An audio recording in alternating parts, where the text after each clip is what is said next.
We came in like a mountain troll. We hit that hobbit with a stone. Then we bit the master's finger off. All he ever did was tricks us. Yeah. He tricks us. Why, thank you for providing that wonderful quote there, Relic. Guys, how are you? I am Storm of Iron. At least I think I'm still Storm of Iron. After the day I had, I have no idea who I am anymore. It's been that kind of a day. No, I'm pretty sure I know who I am because it says so on my shirt right here. Emblazoned across my frontal section. Zuvide! How's everything? Doc Golden, thank you for stopping by. Twixie and Falls. Andy, what is good? I have no idea. Not a clue. Today's like a train wreck. Today is the type of day where you really do want to look away. But you can't because your eyes are drawn to the magnet of the catastrophe that unfolds in front of you. And pretty much, yeah, it was like that all the way through. All the way through. It was an interesting day at work. Although the interesting preceded the workday as well. And I will certainly dive into that because, oh my god, it has been a long day. It has been a very long day. And I want to do exactly what this guy is doing up in there. I want to do what that guy... If you can see, this little fella, see if I can't get the camera just a little bit closer. I can zoom... Oh, no, I woke him up. Say what? Maybe he'll do it again. Maybe he'll do it again. This little dude. This creepy... Oh, he's looking right at us. Oh my god, he's looking right at us. He's looking at us. He sees us. Guys, don't move. He can only see us if we move. Don't move. Don't move. He's not blinking. He's not blinking. Apparently he's got a sniffly nose, maybe? He's adjusting the seat. I mean, I don't know what this... I don't know what this guy is doing. Zuvide, no, he's gonna go get you. It's... Whoa. He moved his hand up the steering wheel and now he's... scratching his back. This is peculiar. This is a pretty cool truck. Doc Golden, this is the pinnacle of what you can... Oh, there he goes. Okay, we're lucky. He went back to sleep. We can move about the cabin now. I'm not sure if that's true of video games, but that guy creeped me out. That guy creeped me out just a little bit right there. His glassy-eyed, unblinking stare. So, here's the thing. This truck is absolutely the king of the hill when it comes to any and all vehicles in this game. It outclasses basically everything. Its only Achilles heel is the fact that these tires are the only tires it is capable of equipping. So it can only run mud tires. There's a trade-off here. They're mud tires, for one. So they're fantastic in everything but road conditions and ice. That said, they don't have chains. So if you are in anything that is an incline and it is covered in ice, you're not going to do it. You're just not going to do it. But that's okay. Beast of Time! Yeah, it does look kind of funny when he's slumbering like that. You are 100% correct. It's kind of creepy. And, like, even when he's staring directly at you, so as you pan the camera around, he actually follows you. Totally follows you. So, now, considering that this is Wisconsin and that we aren't really dealing with any sort of snow or ice or inclement weather or anything like that, this would be the best truck to use. Although, here's the thing. We're not going to use this truck because it is the best truck. So we're going to do something different. They are gigantic tires on this thing. It will tell you exactly what size tires they are because I think they're like 71-inch tires or something. 61. There's 61-inch tires, which is pretty much one of the largest size tires that are floating around there. That said, but as far as the cockpit view goes, yeah, this thing's pretty cool because there is no room in here. It is just virtually a bench seat.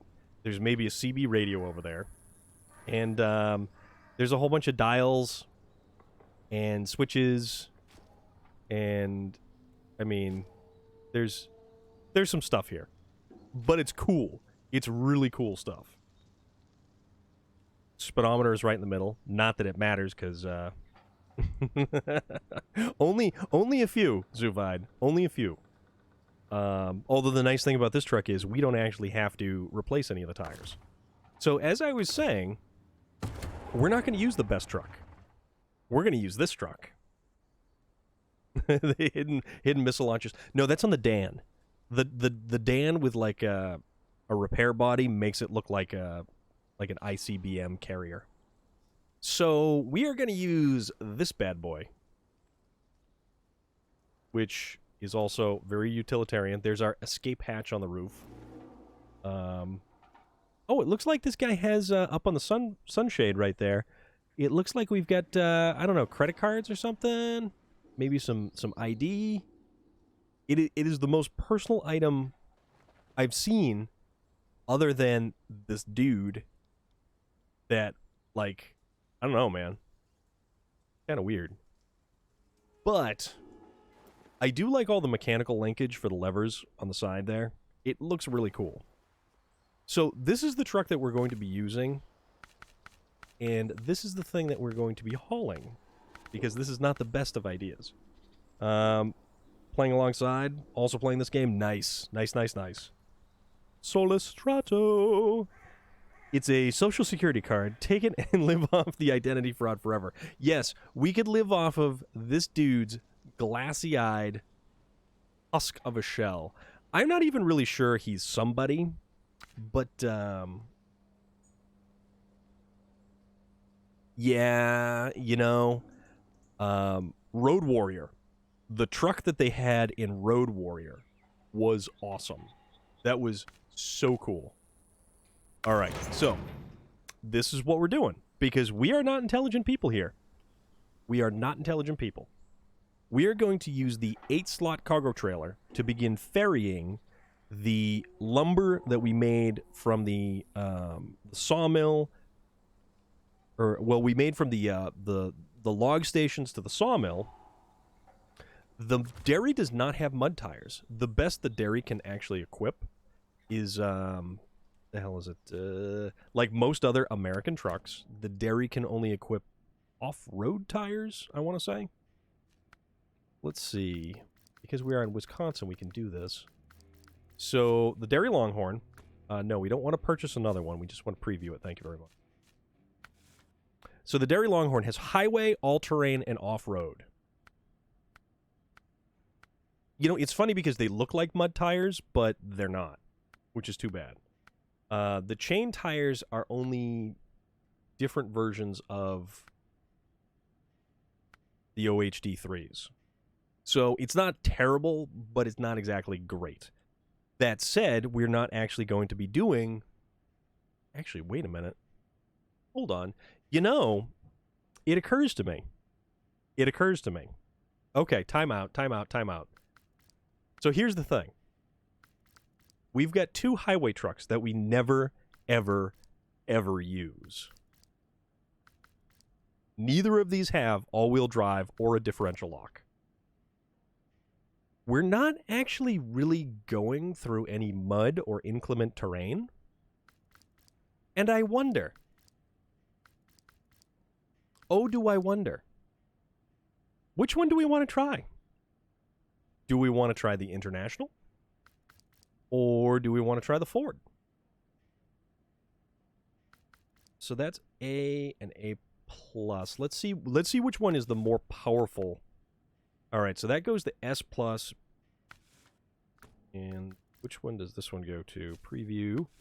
This engine boosts us up to S.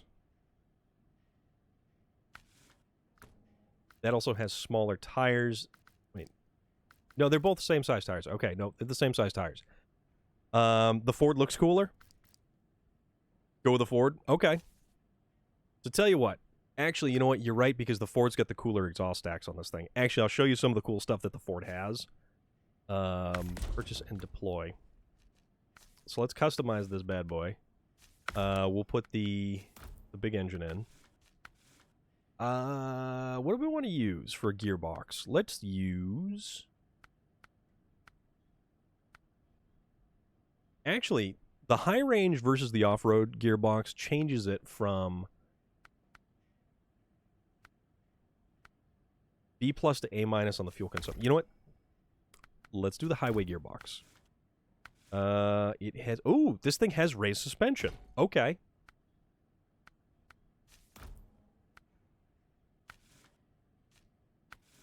And for tires, actually, we can put bigger tires on this thing, too. So let us put... You know, I had completely forgotten that we can actually change the tires on this thing. What do we got? I think the ones are the good ones on this. Or no, UOD2s. That's what they are. So we'll go with those. The winch. The advanced medium. Do we want a spare wheel? Nah, let's not do the spare wheel. We're not going through any water, so we don't need the snorkel. As far as add-ons, all we're going to need is the saddle high. This may be a brilliant idea, or this may be the worst idea. Ooh. Wait a minute. Hey, we can put Ford-branded mud flaps on the back of this thing. I had completely forgotten about that. Okay, so now we can do the flat shine sun visor, which looks a little weird. I like the look of the factory sun visor a little bit more. J-Stew! Also, front side fenders, these things look dumb. I don't want those.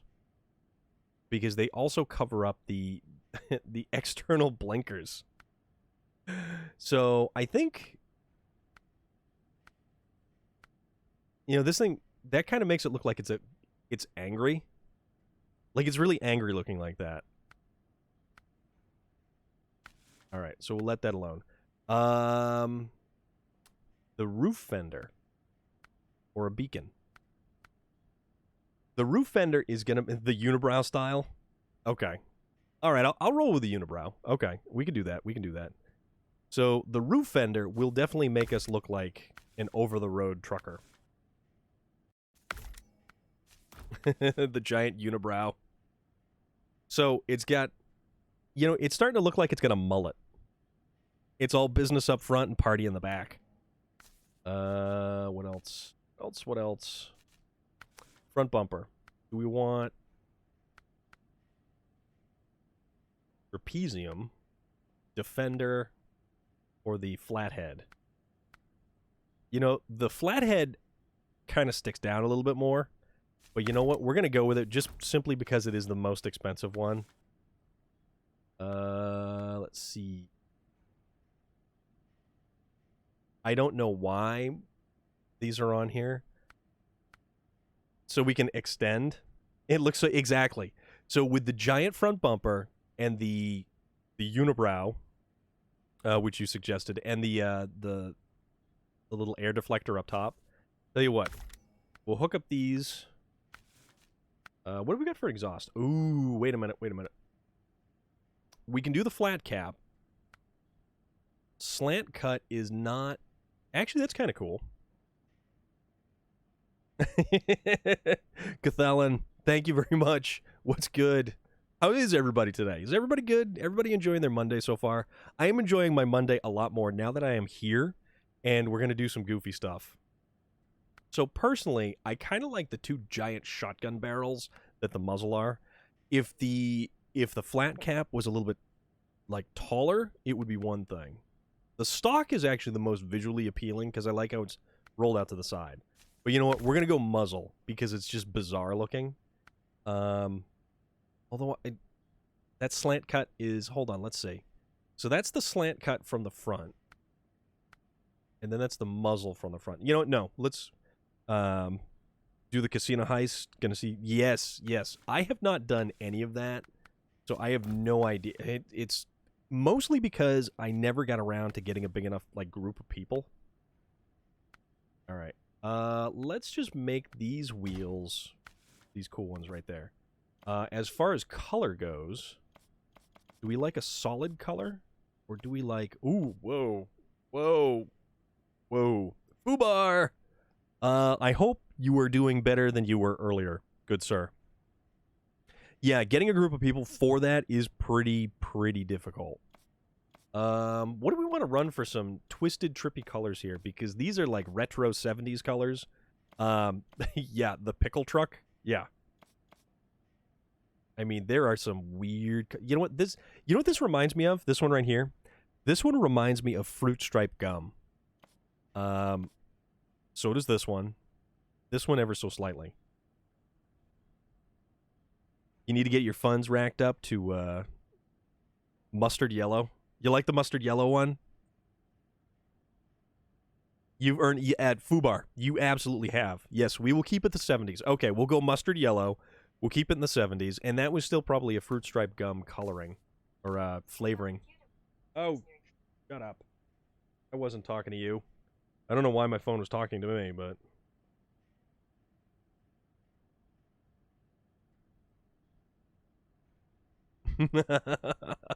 Okay, so this is either going to work or it's really not going to work, and I have no idea how this is going to go.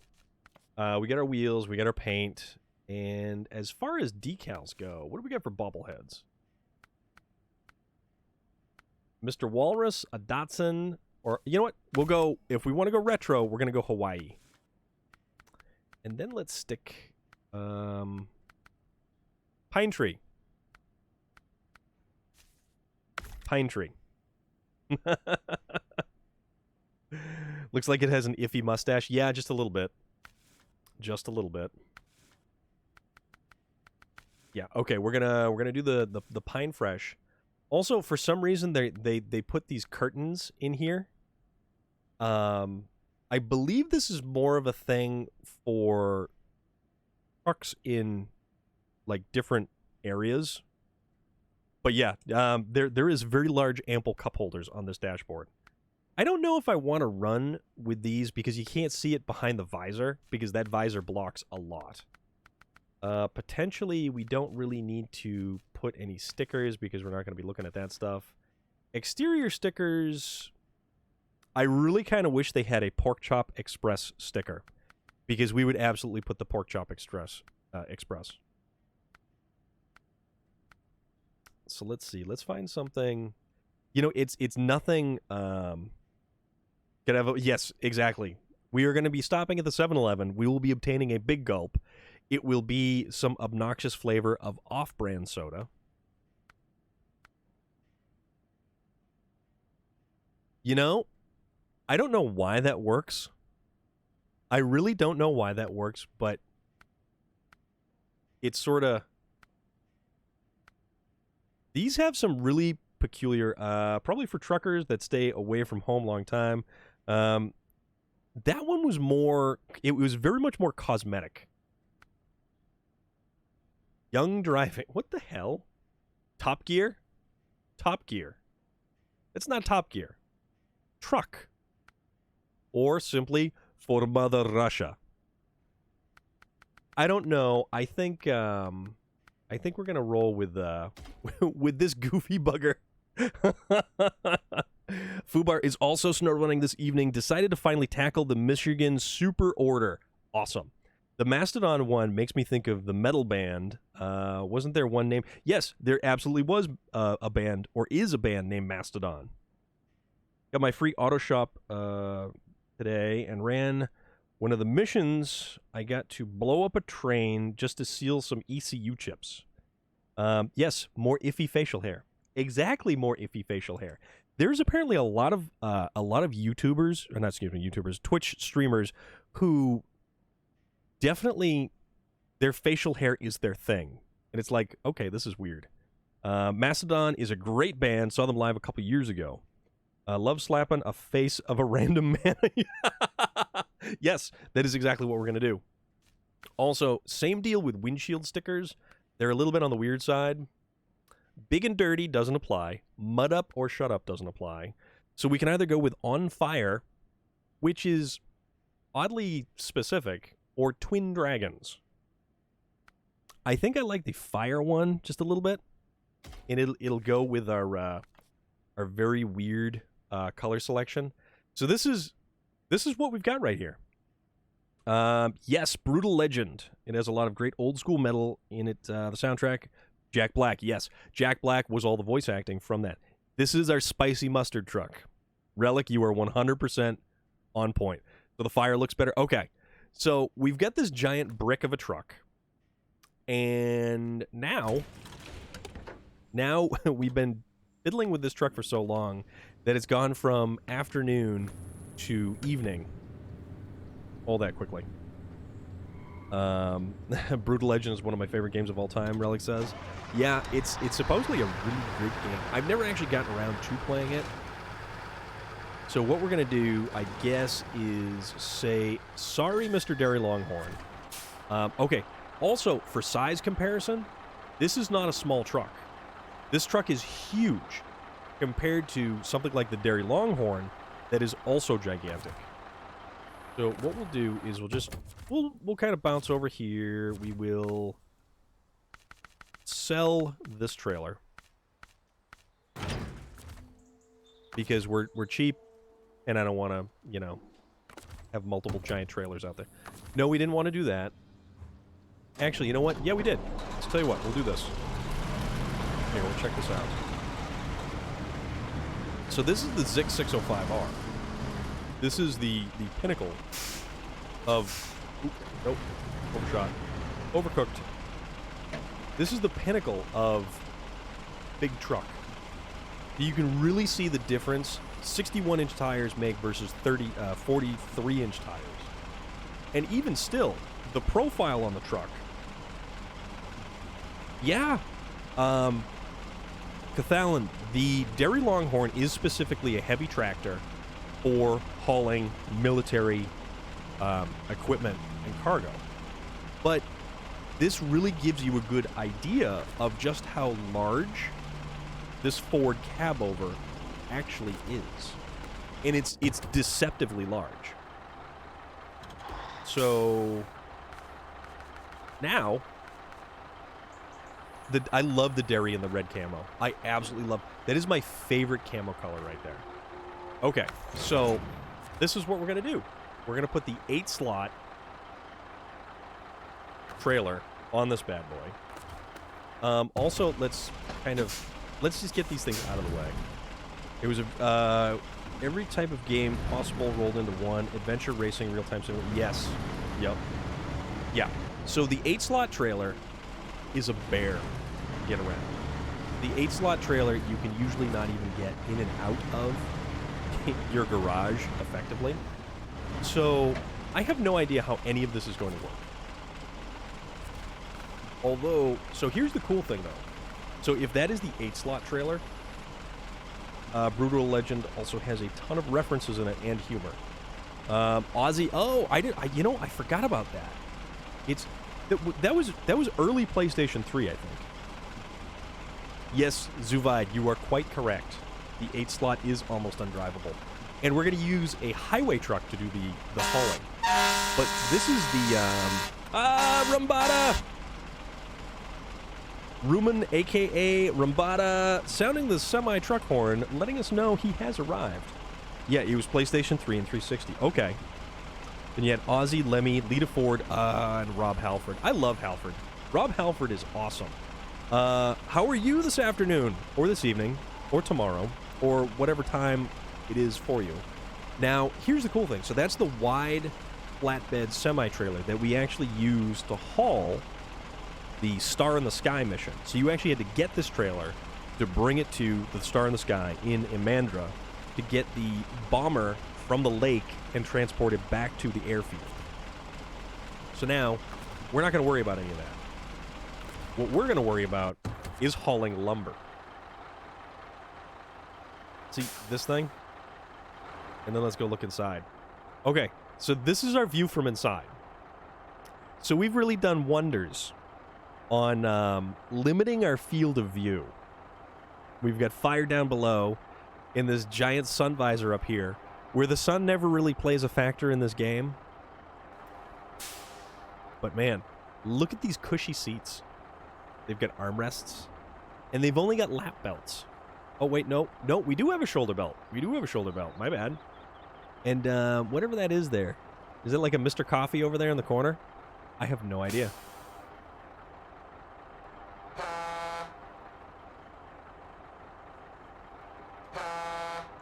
The horn is good. We're going to do some very dumb stuff, Rumbata, actually. That is kind of... that's the only truck in SnowRunner with a comfortable-looking interior. You haven't seen the Hummer H2.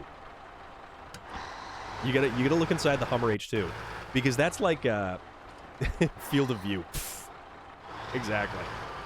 So it has been a long time since I've used a highway truck, and we're not talking about the GMC 9500, which is a highway truck in description only, because that has all-wheel drive.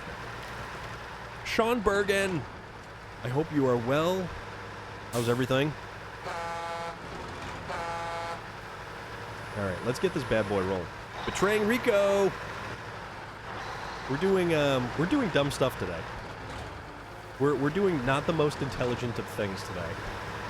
We're using a highway truck to haul the largest trailer possible. Granted, yeah, sure, most of this is pavement, but we're gonna see how this goes.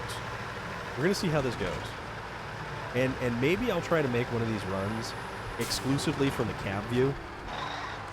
Doing quite splendid. That is awesome to hear. It is Monday. It is a really messed up kind of Monday. I am happy that Monday is over and that I am here now.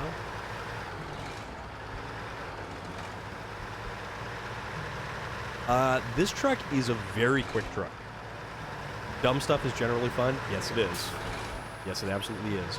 Yeah, the Ford CLT 9000 is typically one of the faster trucks in the game. We used to hurl a bunch of these off of the airport runway for truck darts. But they weren't catastrophic enough.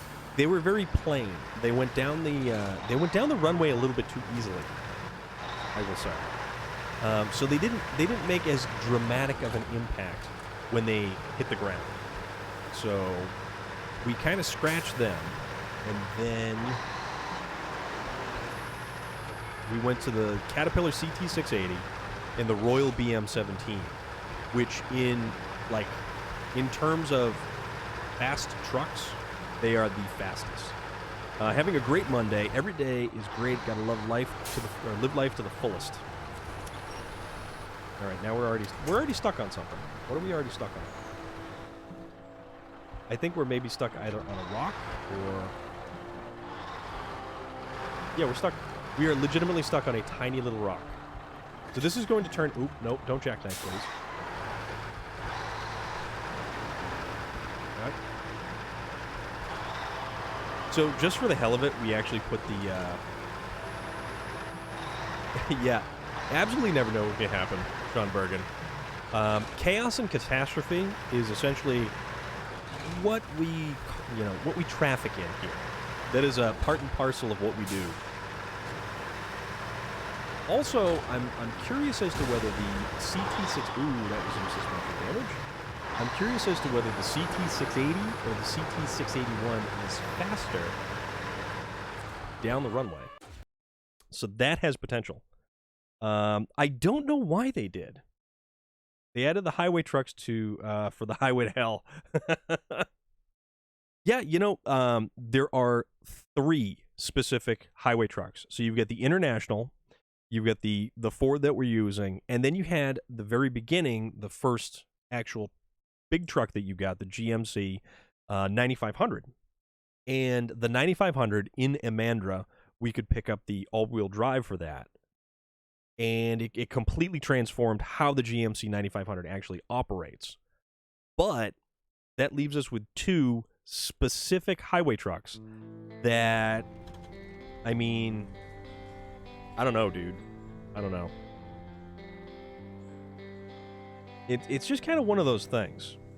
So, see how, also, I hate the fact that I have to, every single time, go back to the contracts and stop tracking the contracts.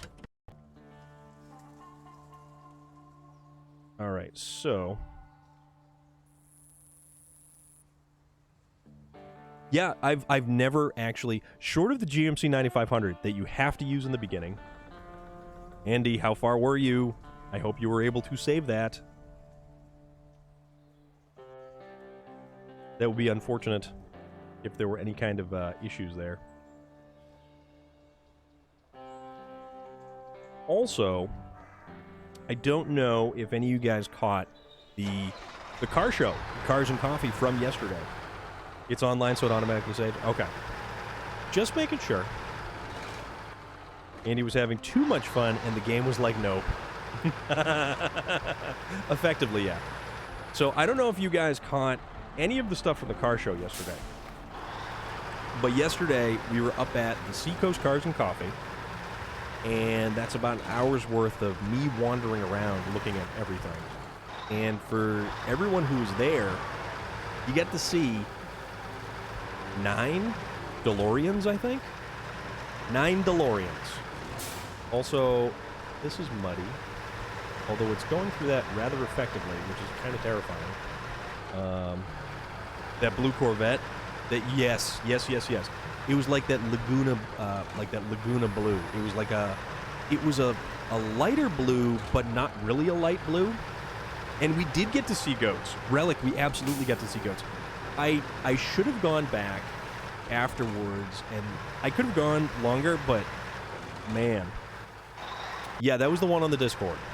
Yep. At least I think it was on the Discord. Pretty sure it was on the Discord? I didn't. I should have, though. I should have.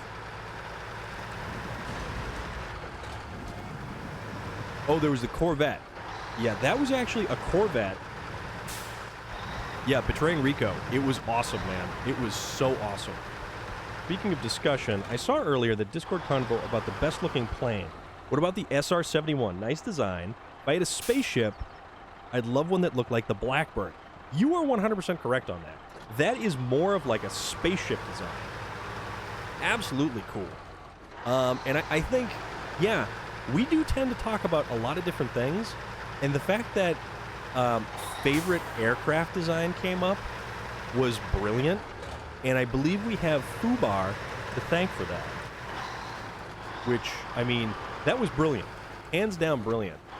I put forward a couple of different things, and this is all stuff, if you guys are part of the Discord, this is all cool stuff that we get to talk about. Because we don't just talk about stuff here. Our random weird conversations. Well, it was either you or Rumbada. And then Norman did come in and finally put up a picture of his smiling dog, which was fantastic. Okay, so that is 8 units of lumber.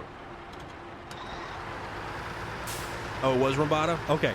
I know you two had been discussing it, so I wasn't 100% sure who had actually initially started the conversation. Then I'm going to try to... Loader! What's good? Yep, it was... Okay. I saw the part about the A10 being ugly. It doesn't need to be ugly when all it does is bring the burp. Yes. Yes. I had a friend of mine, actually, who was responsible for servicing or loading the guns. You like the... So, Loader, you saw that? Awesome. I am glad... And if you guys go back and check it out, and if it's something you guys are... You just finished an art stream? How did that go, Loader? And let's give Loader a big old shout out here, because he's doing the... Loader's doing the art streams. Talking to dogs. Yours turned 6 today. Very cool. So Loader was, in fact, just doing an art stream. But that is more Sea of Thieves content right there. Alright, let's kind of try to get out of here without getting all jammed up. Log jammed up. Ha ha ha. Yep, just what Relic is saying. Happy birthday to Rambada's pupper. So that's awesome. We do have Fubar to thank for giving me hope about the rest of humanity with his posting of the Dead South, though. So that is cool. Yeah, Fubar did put forward a ton of musical suggestions into the music channel, and that was very cool. But you had fun doing the art? That is... Oh, man. So if you guys are up for checking out art or anything like that, definitely go check out Loader. Because, you know, it's always cool when we check out different stuff. Because this is like... It's a great variety that we have here. Yeah, we are playing SnowRunner. Yeah, we are watching an off-road trucking simulator. But we cover so many different topics and so many different interests and different viewpoints and cultural influences from around the world. I have a blast with it. And I don't know about you guys, but I enjoy learning. Absolutely enjoy learning. And if I get to learn something that one of you guys teaches me or, you know, broadens my horizons on an interest of yours, that's the best part. That is absolutely the best part, guys. Let's see if this thing can make it up there. Yeah, exactly. Zuvide, 100% correct. SnowRunner is, in fact, just for relaxation. So now, we're trying to haul all these little bits of lumber up this hill, and we're kind of going.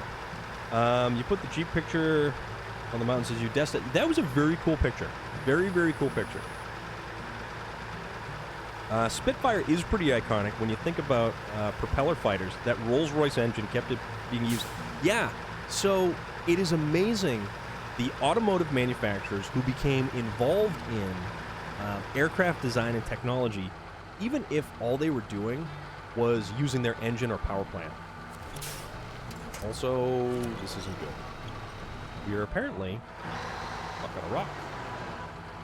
No, we're not just stuck on a rock. We're stuck going up this hill. Okay, nope, here we go.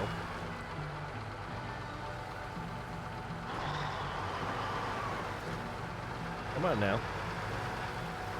All right, so it's almost better if we put it in automatic. Depends on what I learn. Yep, relaxing with mud baths and a snow tire angles. No, you're right. You're right, though.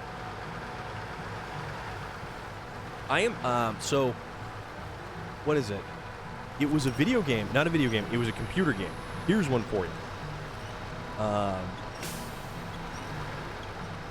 Secrets of the Luftwaffe. It was a game for the PC eons ago. And you could play as various Allied planes, and you could also play as various Luftwaffe planes. And it was pretty wild.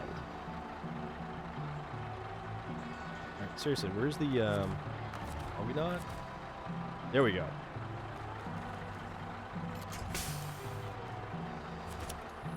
Okay. All right, so let's haul this thing right up here. Try to get it up on top of the hill. My kids woke me up stupid early this morning listening to and singing their song, "In Hell, I'll Be in Good Company." I knew at that moment it was going to be a good day. Okay. That's certainly a way to kick it off. They started doing that in World War II to make planes to defend England. Current desktop background is a picture of the TSR-2 and a lightning climbing above the clouds. That is awesome. In World War II, big companies had to work for the Army, right? Yeah, because I believe, I forget what it's called. Betraying Rico, you have heard of that game. That is awesome. That was a great game, and I played the hell out of that game. So, Secrets of the Luftwaffe and... Oh, wait. The hell? What's going on? Apparently overshot. Okay. Following objects cannot be placed on another map.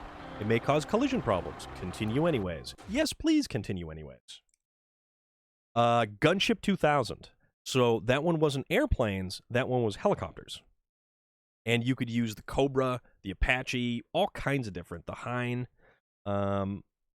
Tell you what, if you want arcade-style fun combat, look up Air Conflict Secret Wars. It's an older game, but it's on Steam, and it's fun.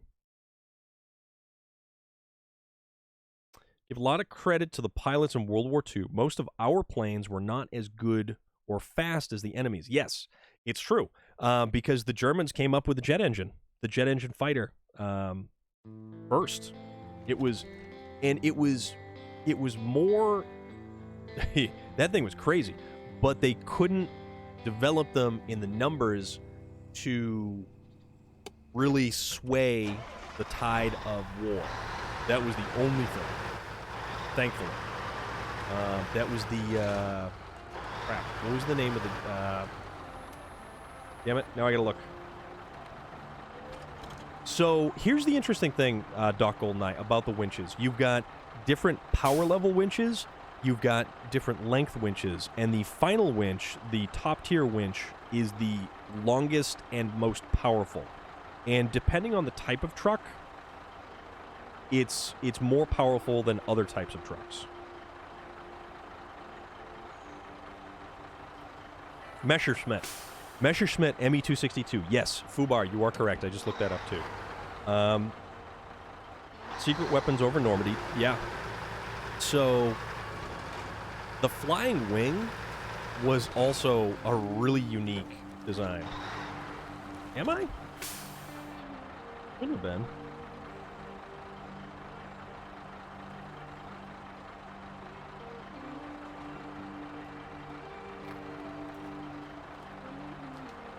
Oh, damn it. I don't know why I did that. They changed it back, apparently.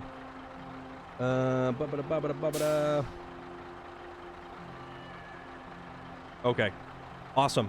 Andy, thank you very much for pointing that out. I did change it, but for some stupid reason it changed it back, and I don't know why it did that. Because I actually changed the... I changed the title, or not the title, the category twice. So I appreciate that. Army Men Air Attack was great. Speaking of chopper games, I remember an old one that was a ton of fun. Army Men Air Attack for the N64. Fly the Apache, Chinook, and Huey. Yeah, it was, you know, I liked Gunship 2000 because it allowed you to pick the chopper, and then you could actually pick your armament and loadout, depending on if you were doing air-to-air combat or if you were doing air-to-ground combat, like just tank busting, or the best was the Hellfire. Either Hellfire or the TOW-2 missile. That was cool. They had the only jet bomber as well, the Arado 234. World War II was truly the innovation of technology that, I mean, granted, yes, it was some seriously world-changing technology, but man, necessity is the mother of invention.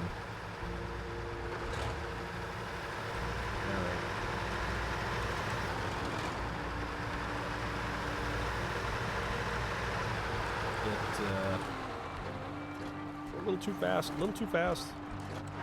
At least the steer's kind of okay. Oop, oop, oop. Coming a little hot there. Even though it was Army Men, the choppers were replicated really well. Nice. I like a lot of the old school arcade style games. Anybody ever play F-22 Interceptor? I believe I first played that on the Sega Genesis console. And it basically had its own cheat menu that you could toggle air-to-air collisions, ground-to-air. Uh-oh. Yeah, this thing gets up ahead of steam, something fierce. We don't want that. We want it to chill out just a little bit.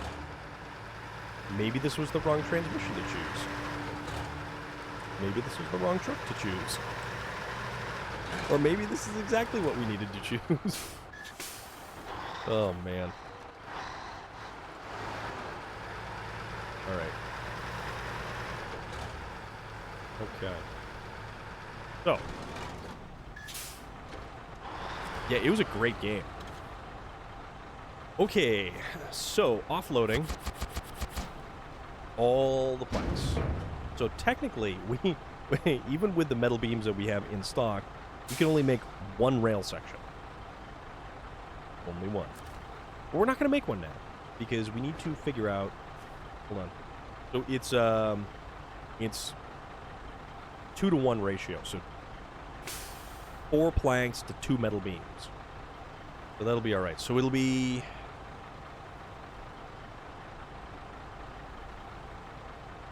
One, 2, 3, 4, 5. 1, 2, 3, 4. We get 6. We need 6 times 4 is 24. Times 2 is 12. We're good. So what they did, Zuvide, is they actually created some DLC that was introduced in the second expansion. You're still in Alaska, so you're all the way over. So you start Michigan. Typically, you kind of just progress through as the map is laid out across the top there. So I started in Michigan. I went to Alaska when I could equip chain tires. Taimyr, Russia was the next one after that. Then the first DLC was Kola Peninsula. Second was Yukon. Third was Wisconsin. So the Yukon introduced the crafting system, where you had to combine stuff to make something. Wisconsin introduced the logging system. And then Amur just introduced the aneurysm system, where you start beating your head against the desk until something actually maybe happens, or blood fountains out your face hole. One or the other, it's fine.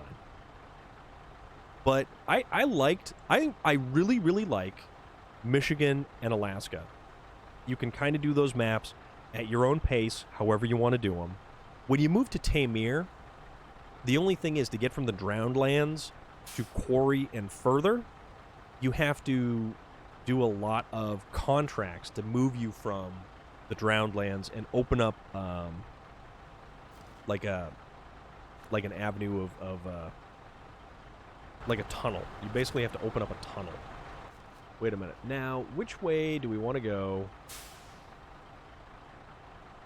So we kind of gotta. All right. You like the blood fountain out of your face hole option? Yeah, yeah. That sometimes that's not the worst option. Like today at work, that was certainly not the worst option. Oops. Let's pull forward. Oh, you know what? How do we want to? All right. So what we're gonna do? We're gonna try to do this. Let's try to finesse this thing.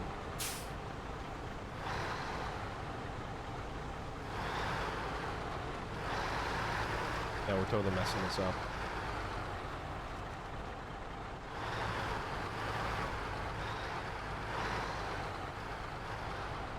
Speaking of, speaking of finesse, this is like Puma trying to play some of those crazier Trackmania games. Those things are nuts, and I would never do it. And that's not a knock against Puma either.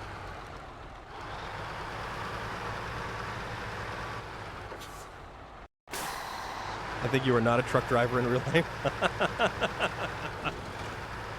Alaska has been my favorite map since I started it, but Amur is fast growing on me, so I think I may be going mad. Well, yeah, betraying Rico, you know exactly what I'm talking about. Also, we are now stuck on something. What are we stuck on? I don't know. That's unfortunate. So here's the thing about Amur. I really like Amur.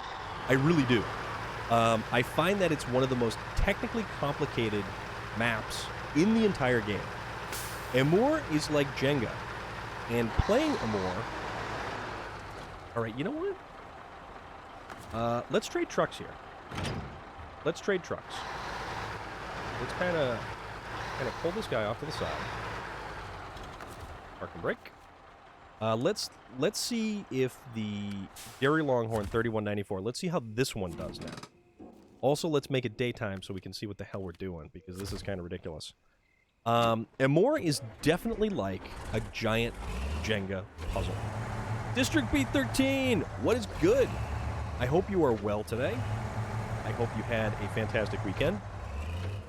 We are trying to haul lumber to our rail yard or rail section creation place. So we decided that it would be a good idea to attempt using the Ford CLT 9000, the highway truck. Catch. Boom. Okay. Awesome, awesome, awesome.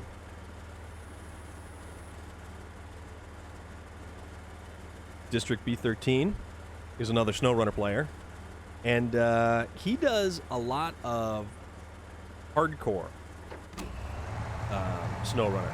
So, no free fuel, no nothing like that. So those are the spare tires. Zuvai. Those are actually the 2 spare tires that we can use if we have a blowout. So repair, we've got 2 spare wheels.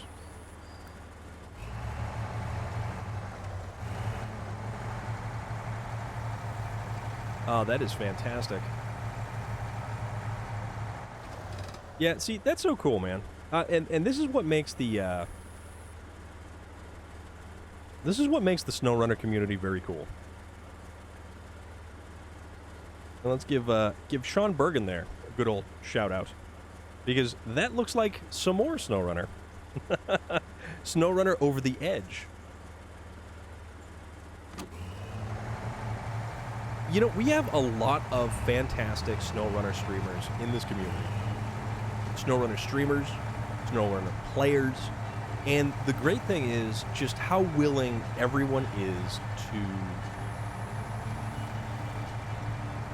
lend advice to new players, to point people in the right direction, everything. And it's a cool bunch of people, and everybody is so glad when someone else shows up. Everyone is just thrilled when cool people pop into your stream. I love it when you guys pop in. Rod Hez, Rhodesby, Rodesb. I am probably totally butchering that, and I do apologize because I don't mean to. But man, oh man, there are some wild spellings of all kinds of stuff on Twitch. Yeah, you know, see, that's the thing though. But Rhodesby, I do hope you are well today. I hope everything is going fantastic, and I really super appreciate the follow there, man. We're just chilling with some SnowRunner.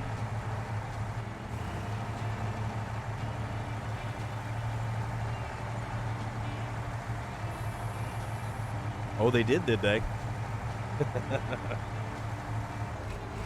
let's pop this up into automatic. So, I do like the giant wheels on the back of the cab on this thing, and they're supported by like this big old winch mechanism. Mudda was here too? Was he? Oh, yes. Yes, he was. Well, he wasn't here, but Relic had mentioned to him because, unfortunately, our good friend, a hostile Puma, was going away for a month due to work-related stuff. So he would not be in contact, he would not be able to stream, and Relic had actually the great idea of making sure that everybody stayed connected. Because honestly, that's a great thing. Because we have this awesome spider web of people that reaches out to every corner of the globe. Not Alaska yet. No, not Alaska. Not Antarctica yet. But we have people everywhere. And it's awesome. So Relic threw out the recommendation, hey, you know, don't forget to hang out sometime. Indra 432HZ. What's good? Thank you very much for the follow. Hope you're well today. Hope everything's going fantastic. We're hanging out and playing SnowRunner. We're hauling lumber. So we got all of the lumber from the log stations to the mill. We milled it into planks, and now we're transporting all those planks to the rail factory to create rail repaired doodad pieces and whatnot. They updated some things to new Tatras that are coming out with Phase 5. I am so looking forward to Phase 5. I love when the new phases drop because I love the exploration of the new phases. I love being able to go into a map completely blind. Actually, this one's to do the restoring the tracks, actually. So we need to build 6 rail sections, but logistically it was getting all the lumber from one point to another to then get it, set up in our rail section creation factory. But we can get it.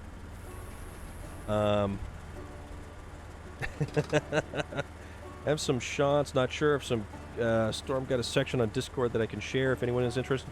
You know, you can throw them into the. Just go right ahead and throw them into the SnowRunner pictures, but just put it as a mark it as a spoiler.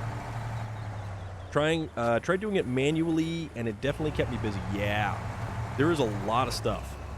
Absolutely a lot of stuff.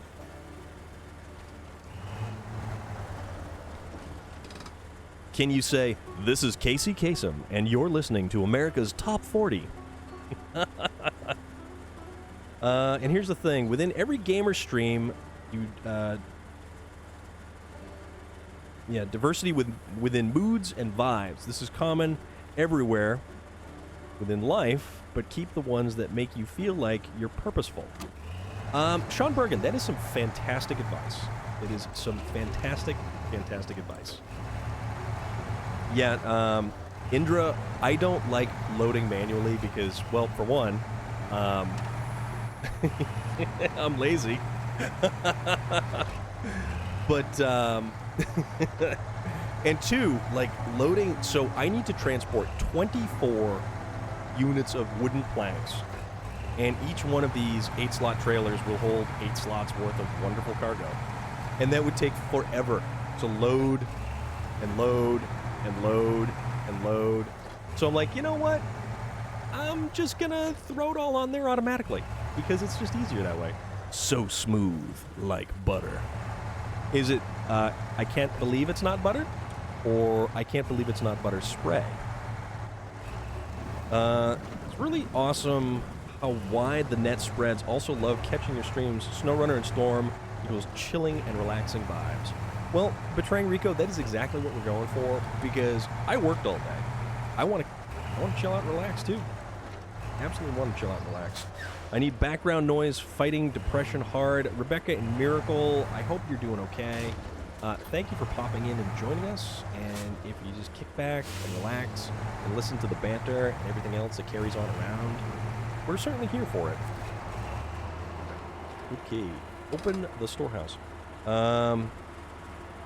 It is, but had a hard time with autocorrect making me sound crazy like it does. I cope with the condition. You cope with the condition of autocorrect is what it is. Alright, let's load up with more planks. Alright. And then we have 8 more cargo left after this, so that is fantastic. So we did 8 and 8, that's 16, and then 8 more, that's 24. So we're in good shape here, so this is working. Now, I really appreciate everyone who stops by, because it's so cool to just hang out with everybody. And even if we're talking about goofy stuff, like Rick Moranis movies, or how awesome Rick Moranis really is, to, movie quotes, or food, or automotive things, or even which, the most wonderful recent topic of conversation that popped up in the Discord was favorite airplane design, which was awesome. It needs to set my autocorrect to English. That would be great. Oops. We just hit a sign because we weren't paying attention and we were texting and driving. But that happened. But that's okay, though. That's really okay. Yeah, so if I had been loading all of those units of cargo manually, that just would have taken forever. So, I mean, I'm not playing hard mode, so it's certainly easier. We are human, and we do have to look out for each other. And if we create these wonderful little communities and stuff where we're mutually supportive of one another, we encourage each other, and, you know, even if we're gaming is oddly enough, gaming is a naturally competitive situation. If you are gaming, you instantly want to do something better than somebody else, most of the time. But you know what? You can also be mutually supportive of someone else, too. Yeah, you can have a friendly rivalry. Absolutely, sure, why not? But you can also cheer that person on. Me personally, I'm going to cheer on everybody because I think it's great. And the more people who are playing this game, the better. The more people who play this game, the wider the audience becomes for this game. More people get interested in this game. We get more DLC for this game. You know, it's a win-win. Just a win-win. Still on the small cargo levels. I get lazy at times, but I give myself breaks. The large-scale cargo comes into play with the Yukon. Imandra didn't have too much of large cargo missions. It was Yukon. So the second DLC, and it was just crazy. I have, and I typically like to bounce between multiplayers. And here's the thing. I look for somebody who doesn't have a lot of headway made. So the picture on your Discord under spoiler, in case anyone interested and can't see it, District B13, awesome, thank you very much. Thank you very much. That is fantastic. This game is a real character builder. Indra, yes it is. 100% it is. Because you know what? It's patience. It's true patience. Because it really, really, really tries you sometime. But this is also a game of inches. This is not a race. It's not a race to the finish line. And that's what I love about it. Because I can sit here and I can take my time with the pace and just kind of roll on it real slow. But Zuvide, I do play multiplayer. I look for players who have not a lot of progress made, and I get to jump in, depending on if it's like maybe Alaska, maybe it's Michigan. I have a route plan on those maps that allows me to go through multiple maps, unlocking multiple things, which basically generally doesn't really change the flow of the game for someone else, but it makes it slightly easier. Things that took me a little while to do, and then I'll go around and I'll unlock a lot of the trucks. I'll get the Twin Steer, or I will drag the White Western Star off of Smithville Dam and bring it back to the garage for someone. I will go all the way to the other side of the maps, and I will unlock the P16 for someone. And I'll just leave the trucks there. So they have them.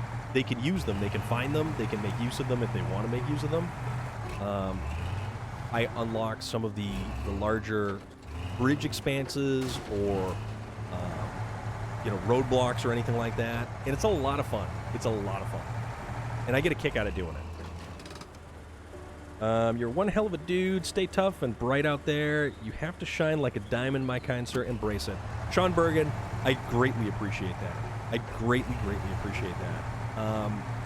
I try to stay positive because there are enough people out there who swing the other direction.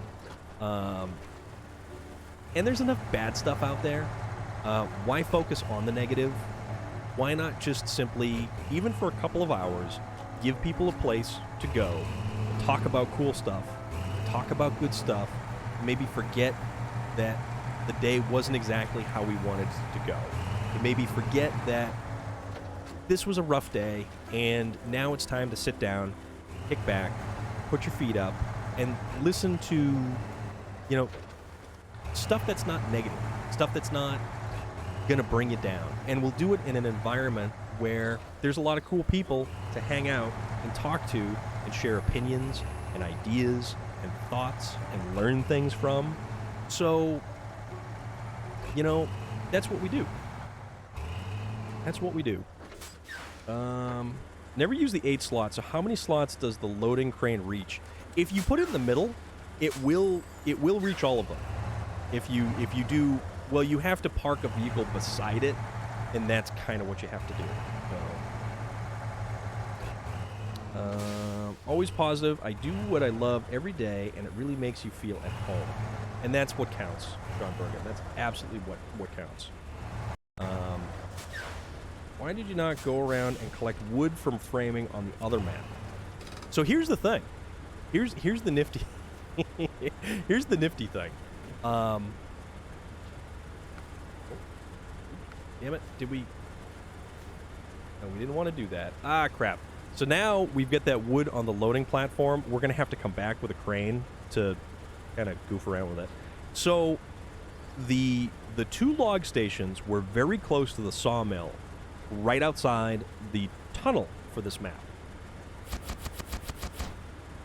Okay, so we unload all of that. We're going to have to come back for that piece of cargo, load it back on something, because we kind of goofed up a little bit, and that sort of bone stuff. Indra, thank you very much. Do appreciate that.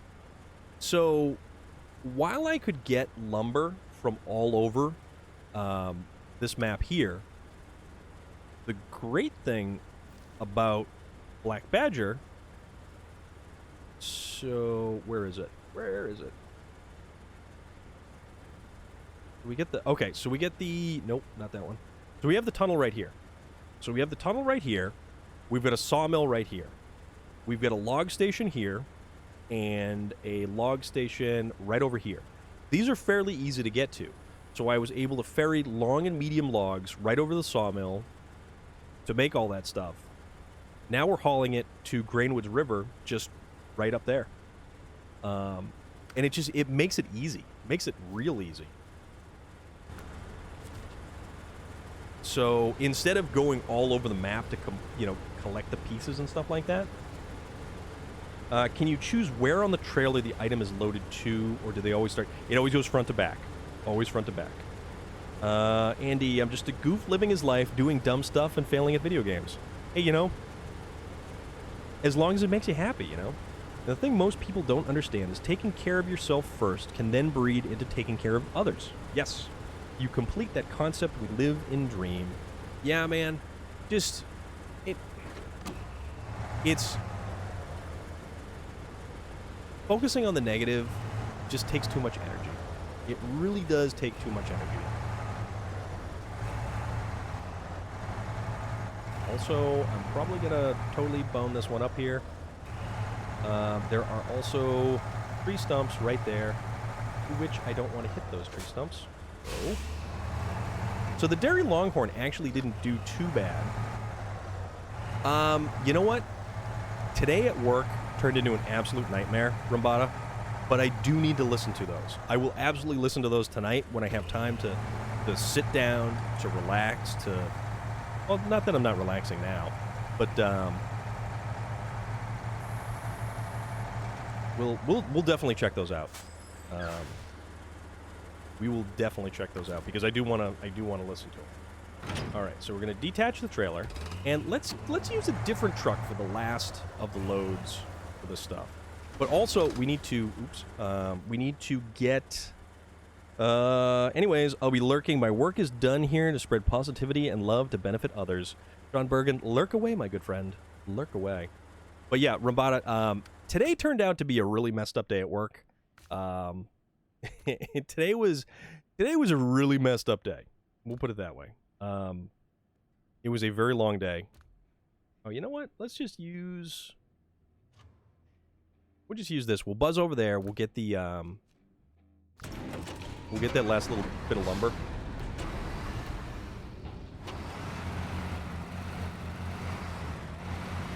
Yeah, Sean Bergen, you're awesome, dude. Keep being awesome. And that goes for all of you. Everyone, just keep being awesome. And we've had people pop in here specifically for the sole purpose of just spreading positivity.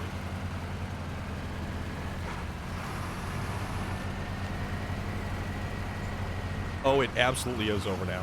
So, speaking of my day started like this. So I had a doctor's appointment, like a telemedicine, so like a video chat with my doctor.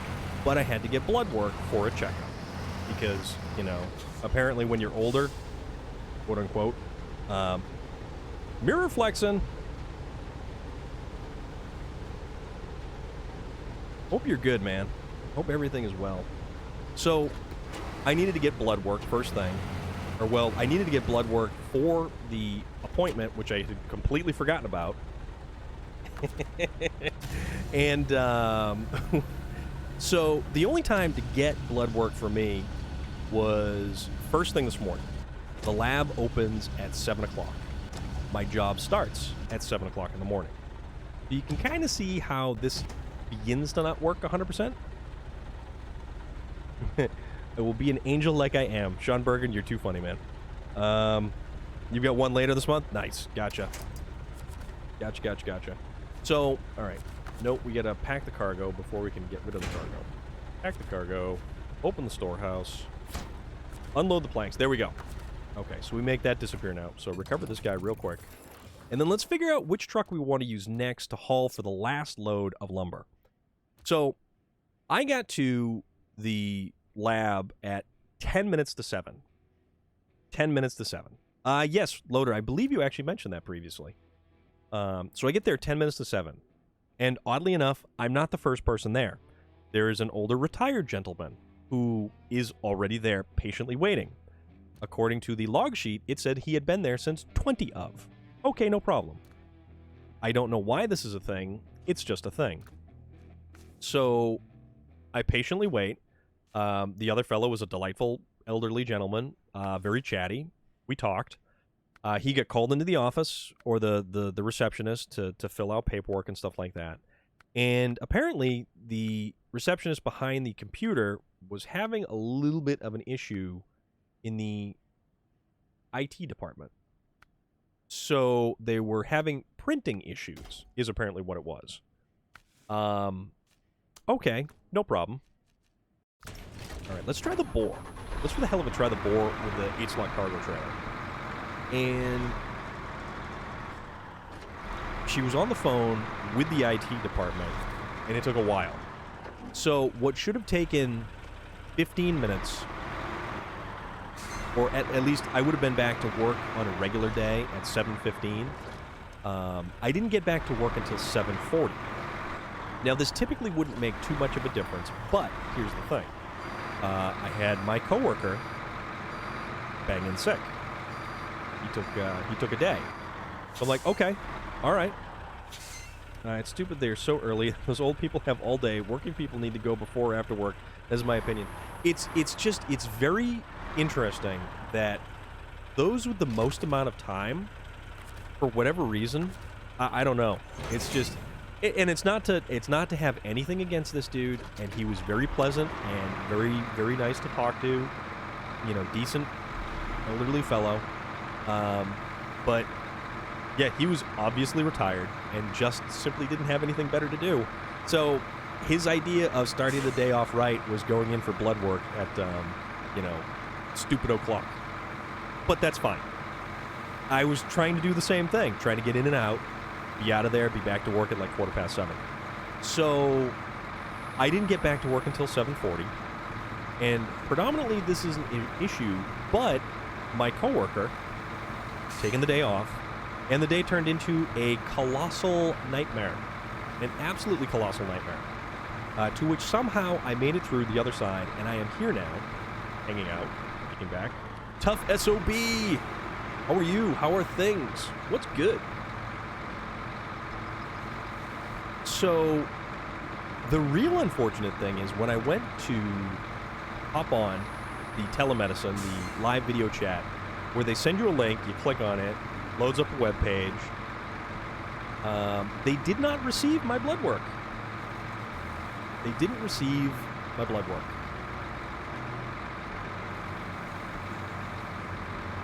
Doing okay, just relaxing? I am also just relaxing. We're kicking back, we're telling stories, we're talking about all kinds of stuff, and there might be some SnowRunner going on in the background. This makes SnowRunner infinitely better. Missed the conversation because my dumbass didn't hit enter during the flying game conversation. I wanted to mention a great gem of PlayStation 2, Ace Combat 4, Shattered Skies. 100%, Doc Golden. 100%. But yeah, so even though I went in there at 7 a.m.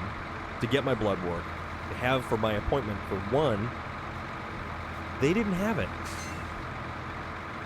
So I either have to wait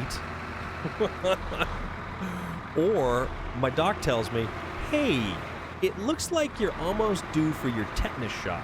Why don't you come in tomorrow on your lunch break and we'll go over your numbers and we'll give you your tetanus shot at the same time. And I'm like, you know what? I really don't like needles. Not a fan of needles. Don't like blood draws. Don't like flu shots. Don't like any of that stuff. But here I am. Oh, yeah, okay, sure, no problem, doc. I mean, I like my doctor. My doctor's a great guy. And it's nice when you have a physician who actually puts you at ease instead of puts you on edge. That's like a big thing. I mean, for me, anyways. So. Yeah, you get, Ace Combat is a great game, but the story in AC7 is so cheesy. Air Combat from PlayStation was cool too. You know what? So you say AC7, and I read AC as Armored Core. So I'm not gonna lie to you, I'm a huge Armored Core fan, and I really wish they would release an updated, cool, good version of Armored Core that was more like the first handful of games that came out, not the last handful of games that came out for Armored Core. Because who does not like giant mech combat? And I'm not talking about Mech Warrior or Battletech or anything else. Yes, exactly. Armored Core for the PlayStation 2, phenomenal game. Phenomenal game. The Armored Cores for right around that area, when they weren't, like, graphically they were good. Gameplay-wise, they were good. But the games as they went on, the custom... when you hear AC, you think Assassin's Creed. Also close. Very close. Very, very close. Armored Core The Last Raven. Ugh. You know, what was it? Armored Core Ninebreaker? Ninebreaker, I think. And there was a multiplayer aspect to Armored Core. Read something about you have sick days in America that you can call your boss and say, hey, I'm not coming today. I'm taking a sick day. Is that true? So we have different things depending on you know, your term of employment, whether you're a full-time employee, a part-time employee. Okay, getting a little squirrely here. Slow down. You have personal days as well as sick days, and then you've got accrued vacation days or vacation time, stuff like that. Yeah, yes, you have to cough a little on the call. That's true. Very true. So you have to pad it a little bit. But I just want to take some vacation days. That's what I would like. I would like to take the rest of the week. I'm not gonna lie. That would be nice to do. I do. So if I have, I think, a handful of sick days during the year, and it's really kind of pathetic, to be perfectly honest with you. You have to sound sick, otherwise they'll just tell you, nah, come in anyways, we don't care. A lot of that. Yes, there is a limit to the amount of days. So, like, say, oh yeah, 30 days. No, it's true. It's true. But also, September's going to be a weird month. September is going to be a weird month. I am going to be spending 5 days in Atlanta, Georgia, over Labor Day weekend at the Dragon Con. But, Loader, 30 days is not like this week. I would just tell them I'm taking a mental health day. Yeah, so my boss is good where, you know, he understands that. And I've been there long enough so that if they If I call in sick, they know I am legitimately sick, and I'm not just kind of shining them on. Which is unfortunate when you're made to feel bad for taking sick time. That's the thing. We live in a culture, a work culture in the United States where if you need to take time for yourself, it's looked down upon, and it's kind of frustrating. And it's really unfortunate, to be perfectly honest with you, because, man, it gets rough sometimes. Oh, there we go. Not the loading platform. There we go. Okay, so this is the last load of cargo that we're going to use or transport to. A lot of jobs, they make you feel bad and keep it to yourself, even more so on mental health. Exactly. Mental health, unfortunately, has a stigma attached to it that you're not supposed to talk about it, you're not supposed to be vocal about it, you're supposed to keep your problems to yourself, and a lot of mental health aspects are seen as signs of weakness. And this is where being the person that I am comes into play about that. This is where I know it doesn't relate to mental health. Yeah, working sick at 130 degree in a heat treat factory. Yep. Or facility, yeah. So, the idea that you've got to keep it to yourself, that you just got to, grit your teeth and just knuckle on through. No, man. It goes hand in hand with my thoughts on being mutually supportive of one another. So, if you can only be mutually supportive of someone in the good times, why can't you be mutually supportive of someone in the bad times as well? Why can't you possibly cheer someone on? Why can't you possibly be supportive of that individual? You don't even have to do anything other than listen to someone. Sometimes simply listening to someone will change someone's entire day. So even if you're not actively engaged in a conversation and someone just isn't feeling themselves, just the aspect of listening to what they've got going on. You don't have to try and solve their problems. You're not there to fix the world as much as you'd like. Sometimes just simply listening and being there. And sometimes, honestly, even just being there and not even speaking a word is more important to people than you would ever imagine.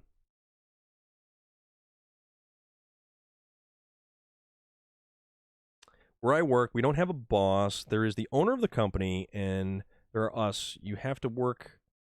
Also, you have your work day where you can finish your job for 3 or 10 hours. It's up to you, which I think is a great strategy. So basically, as long as you get what you need to get done, gets done, you're good.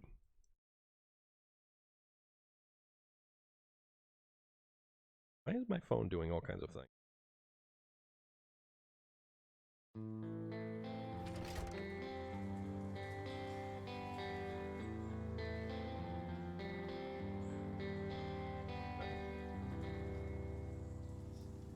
Trying to catch up here on something.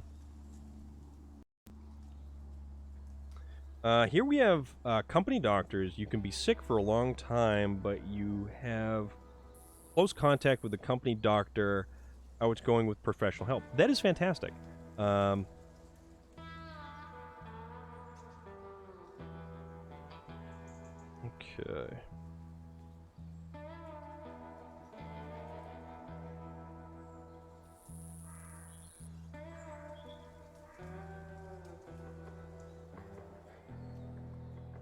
They just want to let you know your car warranty is about to expire, so they are trying to reach you on the phone. I mean, not this time, actually. There's like...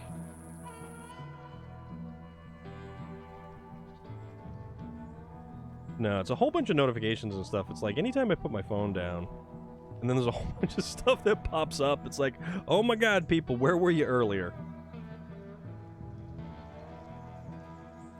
Okay. Oh, this is cool. So, no, this is very, very cool. I wouldn't. I wouldn't. You have your tasks and you manage how you do it. That is cool, though. That is very, very cool. So you work for an American company. Okay. So, no, I'm just getting... Actually, so you remember the Mick Foley pop figure that I had spoken about? Let's see. I got the invoice for the signing.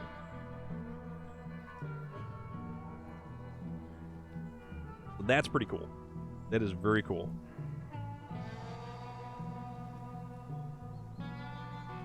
Well, they send out the invoices prior to the signing, so everything is paid up front. So if you don't pay, you don't get stuff signed.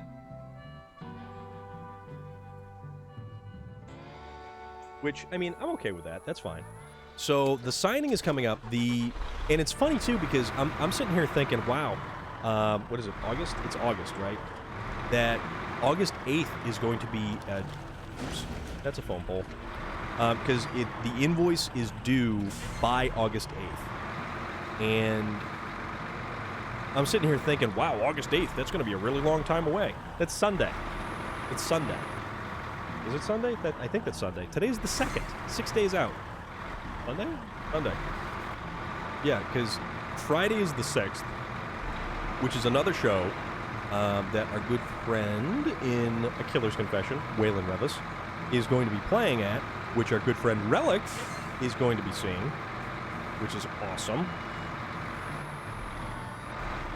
Why can't we keep this thing on the road? Today's the 3rd? Okay. Today's the 3rd for you. You're coming from the future, though. So oh, Zuvai! I forgot to ask you. So you had a good time with the... you had a good time watching some of the car show stream yesterday? Yes, Relic. Relic, did you ever hear back from Mama AKC about any of that? Awesome. I'm very glad that you enjoyed it. And it's cool, you know, because the other day we were talking about, you know, stuff in you know, your area and your neck of the woods and what it's like where you are. And I'm really enjoying the fact that I was able to share stuff that I have around here with everybody else. And I know it takes me outside the bubble that is this game, but I really do like cars. I like trucks. I like things automotive. I like, you know, shows like that and car meets and cars and coffee meets and all kinds of stuff. And it's really fun to be able to share that sort of stuff with everyone else.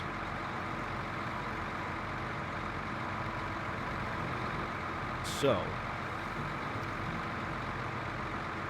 now we have to consider, we've got 2 steel beams. We need a total of 12. How are we going to do this? We could, because each tractor load, well, a 8-slot cargo will haul 4 beams. So that's going to be something.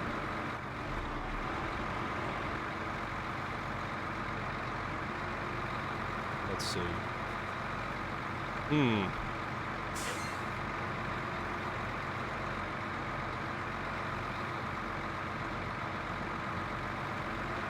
It's only going to be 4 beams and then 4 beams, so it's 8. So we'll need 3 trailer loads of beams. No, hold on. Yeah, no, we'll still need 3 trailer loads. Slowly getting everything to get back into doing original artwork. Okay. That's cool. Like, what style of original artwork? Like, what are you working in, Loader? Try to send something in the Discord soon, like German Autobahn Legal Racetrack. Very cool. Zuvide, absolutely looking forward to it. Alright, so... let's see. Unload. Okay, so that is 24 pieces of lumber So you're doing all colored pencils, watercolor pencils. Okay. That is very cool.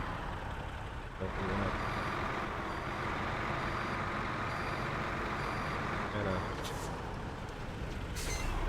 straighten it out here.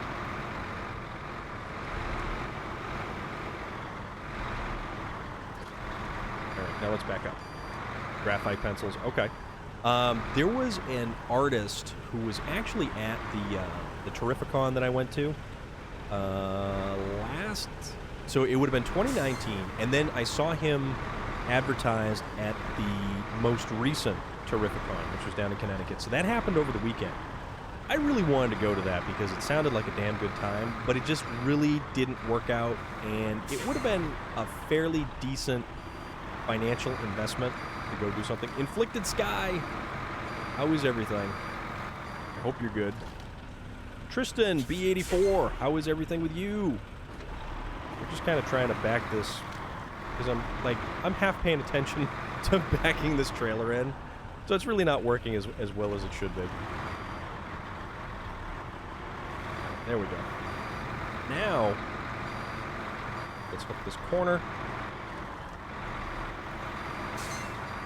Continue to back up and try, and yeah, at the same time, avoid stumps. Going around the front end. Doing good. Going to be starting with Spacescapes. Very cool, loader. Inflicted Sky, what is the good word for today? And Tristan, how goes your foray into the world of SnowRunner?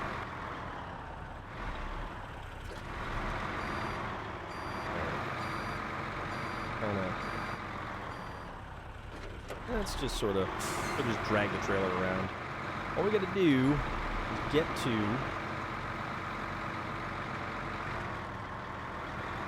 come on, wrestle that trailer straight. Doing good? Awesome. Ground control to Major Tom. Can you hear us? Can you hear us, Major Tom? Can you hear me, Major Tom? All right. Fantastic. Okay, so out of the trucks, it definitely is noticeable that the Boar was decent.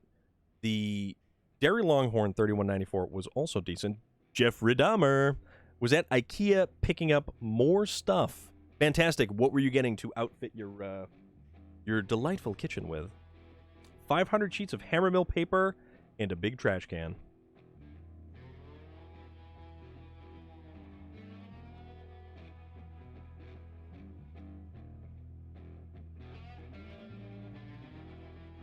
I mean, anything's possible.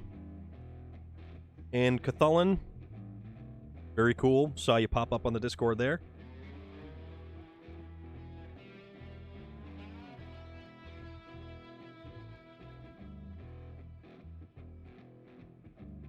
Space art with astronauts in it, yeah, that is pretty cool. But the artist I was talking about, Gary Desalaires, and he's an artist, and you can find him on Instagram. And he does some really amazing pencil art. There was it was all of the Cenobites from Hellraiser. He did a really amazing, I don't know if it was just all pencil sketch or if it was pen and ink or what it was, but he had prints made up, and I bought one from the 2019 Terrificon when I was there. The highway truck... Yeah, the highway truck definitely wasn't the best. It did the job, but it struggled actually getting uphill. So, yeah, it didn't do good getting uphill. So I had to, that was the only truck that I actually had to winch. Even the Derry Longhorn, the 3194, was capable enough to get up the hill. So what we'll do, so what are we doing? Didn't mean to do that. We want to go to the Zix, not change the map. So we'll recover these, and what we're going to do is global map. We're going to go to Alaska real quick. We're going to move to this garage in Alaska. I got a truck. I made it look like a fire truck. Very cool. Very, very cool. I certainly hope you're having a good time with the game, because that is what counts. Also, I need something to drink.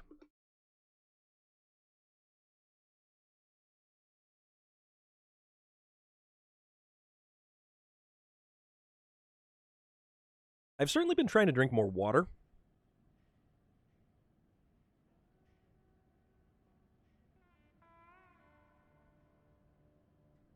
More water is better. I've been trying to limit my soda intake, and Relic knows how that goes, because Relic has been doing a bunch of different things to limit soda intake and energy drinks and stuff like that too, which is good. It's certainly healthy. Water, who does that? Sorry, Jeffrey. No, we want the Ford. Okay. So we have the Ford. Do we have the highway? Yes. Okay. So we're going to leave the garage, and we're going to make it... We're going to make it afternoon. Hint water only now. Okay. Katara from the Avatar series takes offense with your statement about water. Man, that joke is digging deep, but I am here for it, and that is fantastic. So I don't know if this was the best idea, but here's what we're going to do. Because this truck didn't do as good as it possibly could have done. So we need to deal with it. And let us deal with it in a completely adult manner. I'm okay with offending. As we know you are, good sir. As we know you are. Alright, so... kind of come around here. Yeah, we're not even gonna bring up the M. Night Shyamalan disaster of a Last Airbender movie, which, whew, I don't know, man. How? Sometimes certain ideas just are not good ideas. Like, not even remotely close to anything resembling a good idea.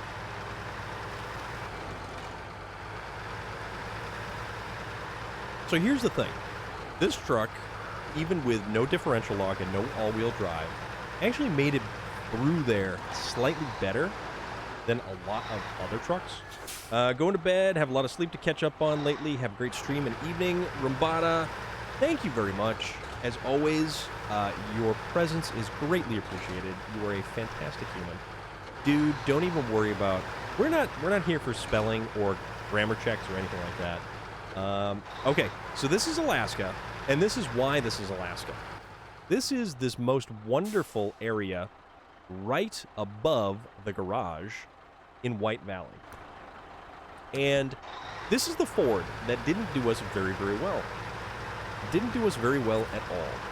So, this is the area we typically play truck darts with. Now, because the Ford did not succeed in its assigned goal to haul an 8-slot trailer of lumber, let us show the Ford what happens to the Ford when the trucks don't do as we want them to do, and that is lunch.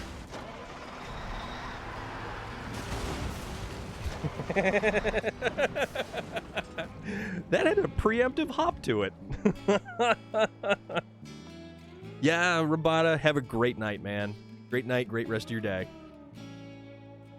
So yeah, this is our truck graveyard, and as you can see, this is where bad things happen. Betraying Rico. Actually, Betraying Rico, I don't believe you've been privy to this either. So, guys, this is a thing we like to call, well, this is typically truck darts. And I'm going to give you a little rundown. So, here's what we do. We take vehicles from the garage. We drive a bunch of them over to the other end. We drive a bunch of these vehicles over to the airport. So, okay, all right, I'll give you guys a quick rundown. So, on this map, we have a dozen identically prepared twin steers. From Dusk Till Dawn. Yes, it does, and I know exactly what you're talking about, Fubar. And that movie is fantastic. Quentin Tarantino, Harvey Keitel, just all of the cool actors and actresses that are in that. So usually when I have this set up, you will see a dozen twin steers, and they will all be lined up right on this end of the runway, right here. And they'll all be side by side by side by side.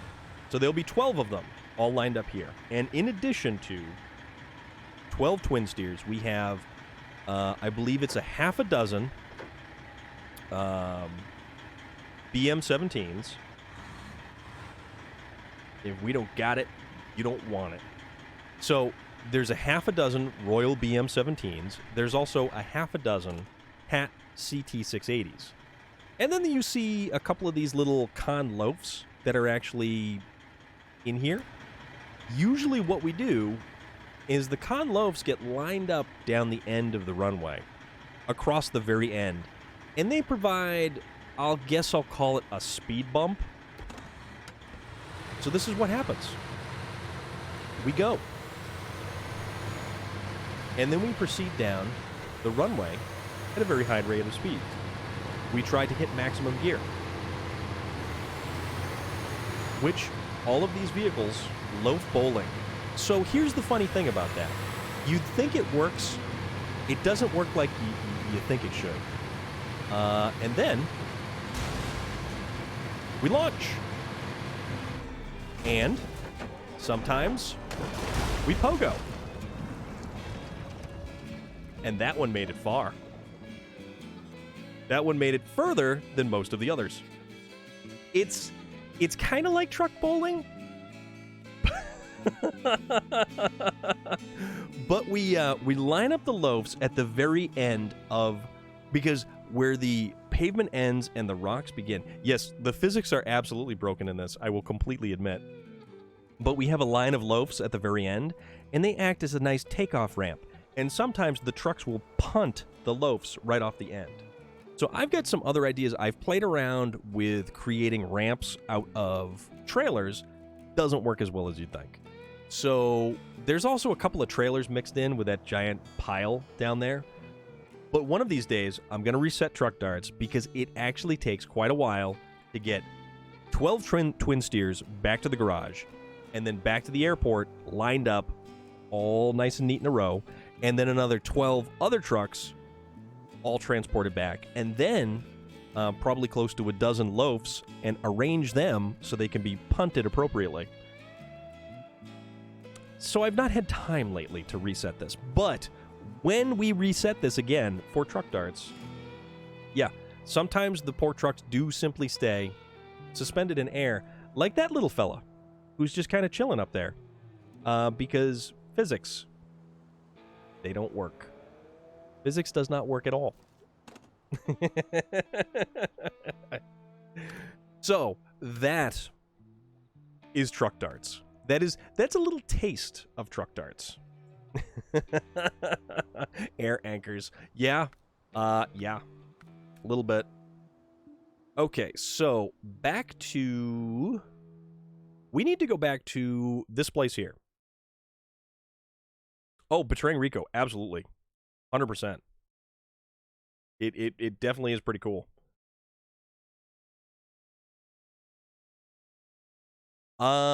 So District B13, I am somewhere in the neighborhood of $2 to $3 million worth of trucks that I've simply hurled off the end of the runway. I wish that was real life. I want a random truck hanging over my yard. Maybe soon. Maybe someday, Jeffrey Dahmer. Maybe someday. But yeah, that is an excessive amount of money. That is $2 to $3 million worth of money. I have a trailer like that on Michigan. The game glitched when entering Black River and catapulted me into the sky. The trailer detached 260 meters up in the air, and I have no way of getting rid of it. Yes, that is true. Yeah, District B13. Lot of money tied up. A lot of money. And you can see I still have $860,000 because I'm a goof. Also, I don't even remember if I transported the Ford back to the garage. So the Ford is also probably... Yep. Yeah, I forgot the Ford down there. So, I mean, that's another 60 grand, 70 grand just sitting at the bottom of the river. Hey, whatever, right?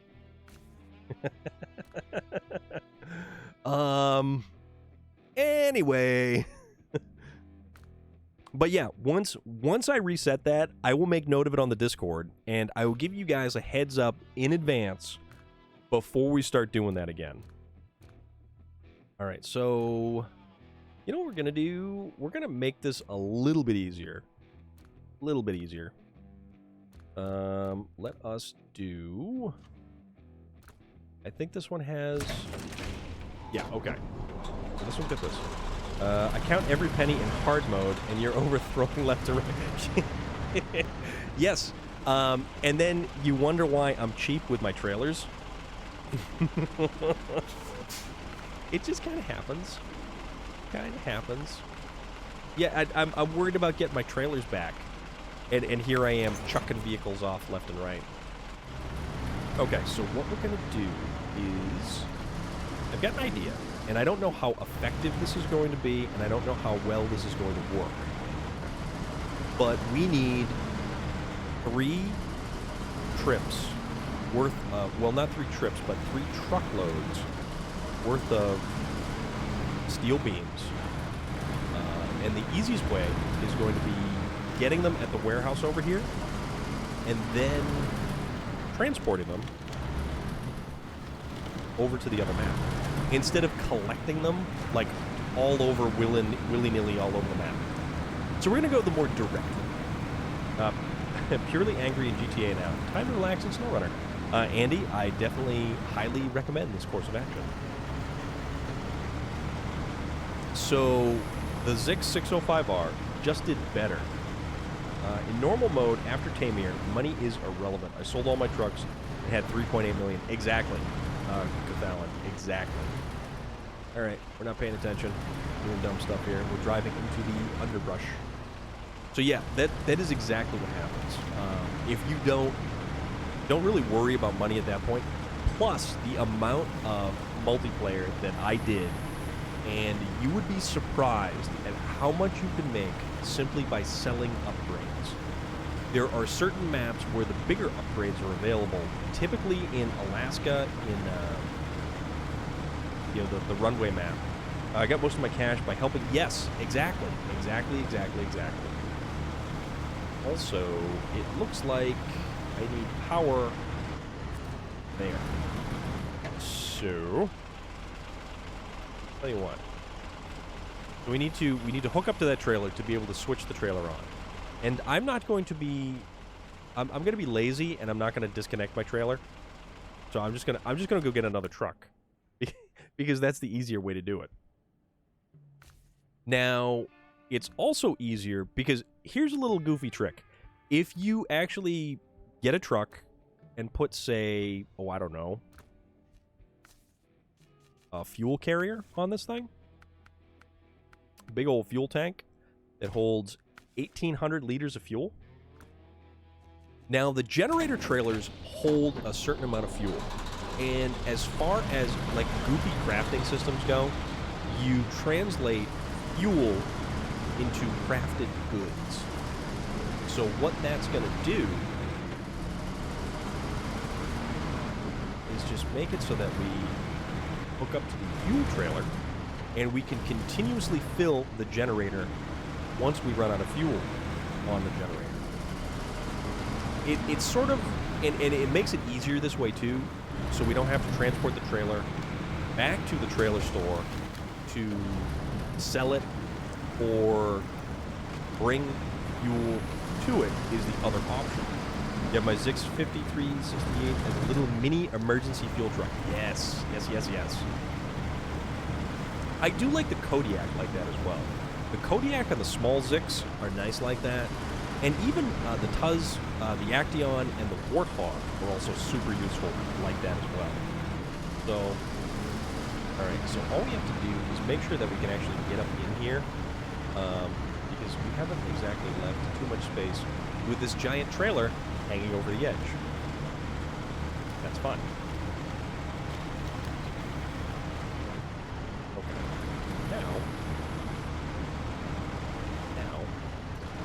So here's another goofy thing that they introduced in these maps.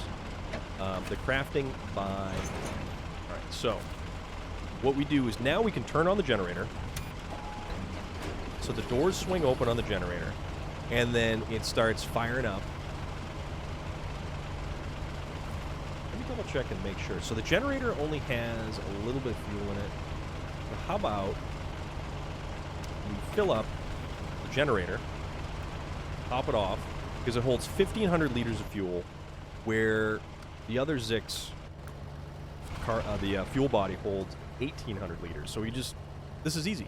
And then we just recover the truck back. Still have 18 trucks, and I have 1.9 million in my bank. How am I going to use that money? You are going to buy multiple trucks. You buy multiple trucks because it's like, why do I have 10 pairs of pants? Well, all those pairs of pants are different colors. So buy 10 different color trucks. That's what you got to do. Have you ever messed with the Arena War on there? You know, I want to check out Arena War on GTA. I kind of do. All right, so we got to open the storehouse. So we need to craft, and we can craft metal beams. And we have 1,500 fuel in the generator. We need 150 fuel per metal beam. Oh, yeah, I'm talking about just buy 10 different trucks in 10 different colors, dude. And park them all just wherever. Make it like your giant grab bag of Skittles. Your Skittles trucks. Make them all different colors. So we need 10. Okay. So we made exactly 10 beams. This is good. Actually, that's actually really good. Because we've got 2 over in the yard already. You have 1.5K in GTA. Yeah, just all kinds of different color trucks. Or all kinds of different trucks with different frame add-ons. That's what I do. Like, realistically, how many different Tegas do I need? How many different, Voron 5319s do I need? I don't. I don't need that many. So... storehouse. Okay, so we want to load.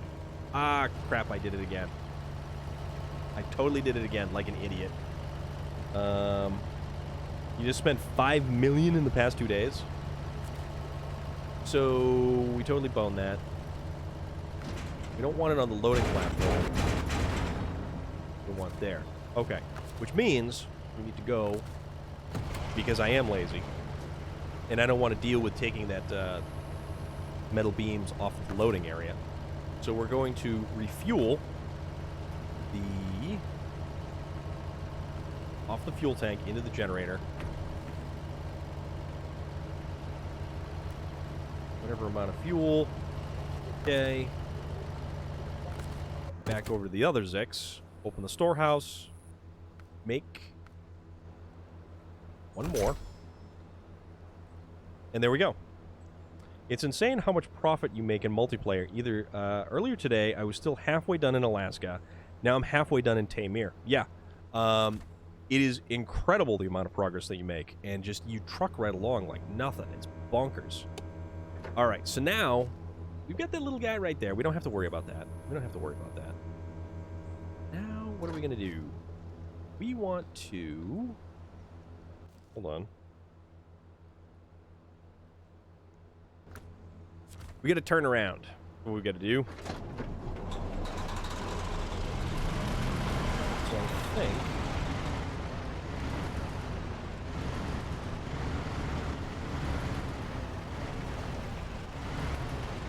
we'll back down here just a little bit. And then we'll kind of... Nope, don't go that far. Don't go that far. And we'll kind of... We'll try to turn around right up over here. And this is some heavy cargo. Yes, it is. Oh, very much so. Alright, so apparently it doesn't want us to... Yeah. Tell you what. Just kind of... Yeah, the whole brute force thing. Let's just go for it. Yeah, whatever. full send, right? Full send.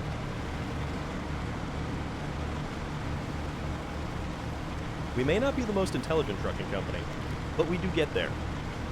One minor issue in SnowRunner is that the truck sounds are unique.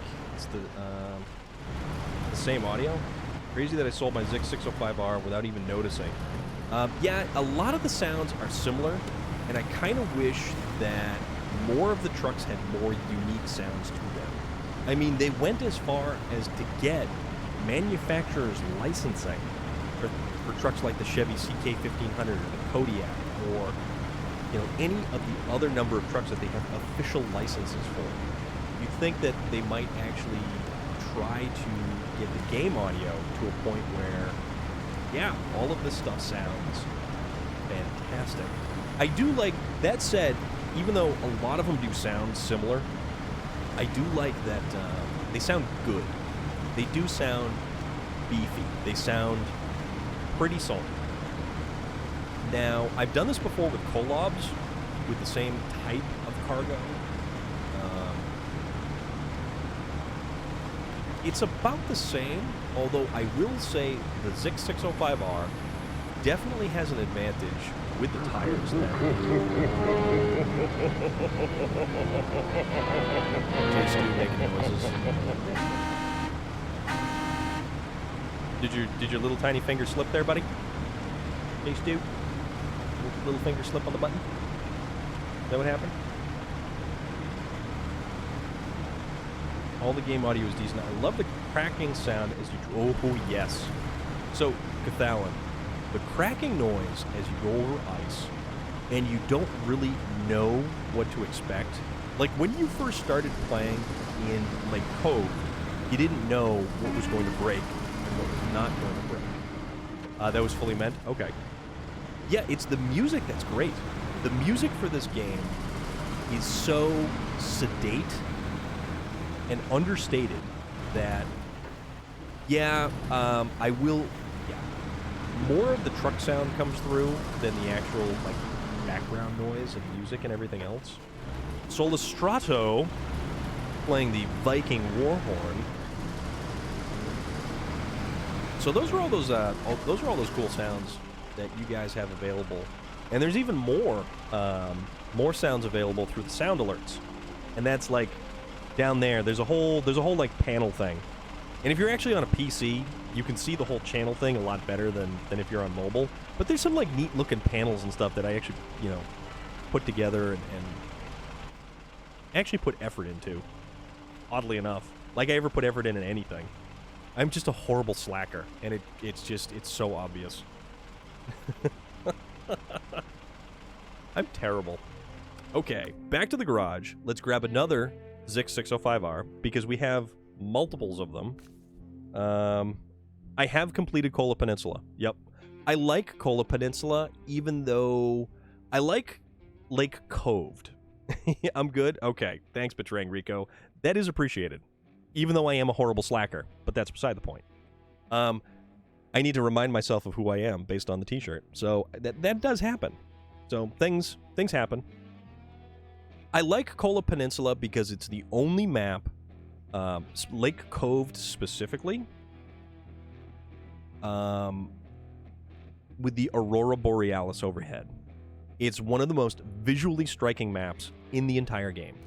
It's beautiful, it's gorgeous, it's unforgiving. Lake Coved, and more so Emandra. Emandra was a nightmare. How was the metal detecting? I've heard it's painful. It is kind of frustrating. The metal detector you only use in that short little stretch right there, and it's not even... You don't even really need to be perfectly honest. Like, if you've driven around enough of the map, you can actually look at the mini-map and see where your targets and destinations are. But it's fun. It's a really, really fun, task or contract to do. Because why do I have 2 cranes? Let's sell those cranes. And I say this, because me worried about money. Don't mind me. I'm an idiot. Yep. And saddle high. Okay. Sell that. Now that. And a seismic vibrator module. This thing's actually really kind of cool to watch. And those are fun. Those are definitely fun. Anytime you have to go use the seismic vibrator module. But the metal detector, it's so hokey and kind of tacked on as to how you use it that it's not nearly as good as you would think. And I really wish there was more stuff that you did with both of those, to be perfectly honest. Okay, let's make it daytime again. In Black Badger Lake. My Wi-Fi just cut out. I missed everything you said. You know, we got deep and philosophical there, Andy. I'm really sorry that you missed it. I don't think that I could ever possibly come up with the types of things that I was just talking about. They were truly heartfelt and very deep. And... no, I'm just messing with you. It's almost 2 a.m. I am going to sleep now. Have fun with your stream, and good night. I don't think join streams due to vacation. You know what, Zuvide? If you have a chance, and if you see cool stuff, throw it up in the Discord, man. We are more than happy to check all that out. And I really hope that you have a fantastic vacation, and let us know all about it when you get back, or even if you want to give us updates on the Discord, because that would be cool. And I absolutely appreciate you being here. Thank you again for hanging out, and we will definitely catch you next time. So, have a blast on your vacation.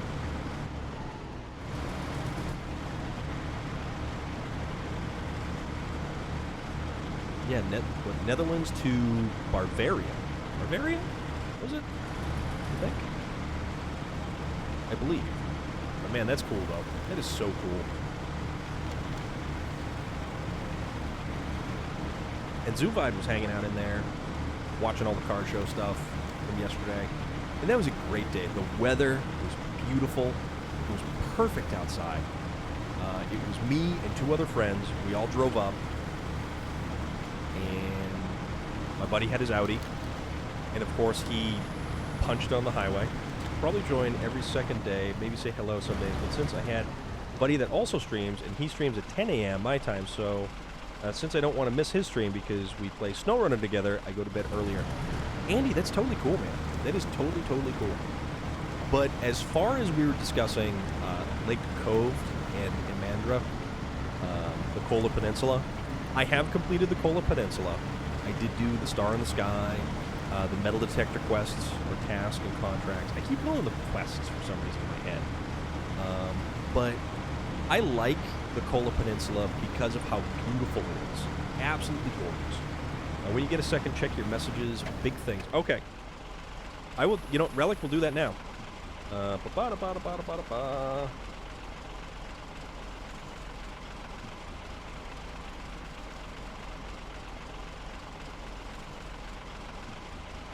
Yeah, Andy, the polar lights are stunning. And Relic, thank you very much for that, man. Thank you so much for that.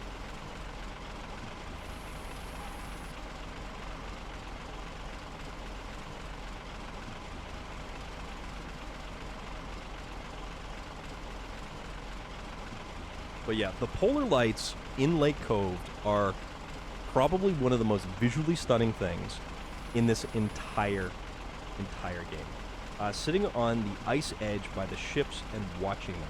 Yes. Thalon, you are so right.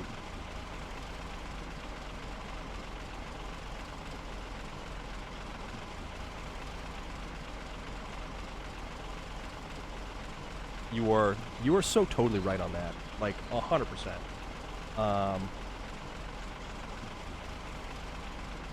And it makes me want to go back there. It makes me want to go check it out again. You know, you're just... What do we got here?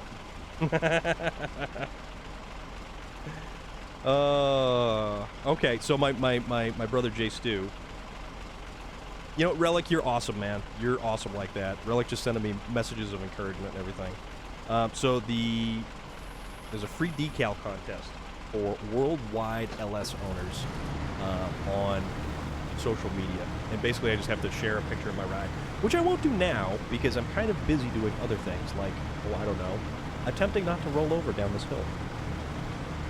and other things like trying not to put metal beams that I need on the loading dock, not on the truck, because we also do that as well.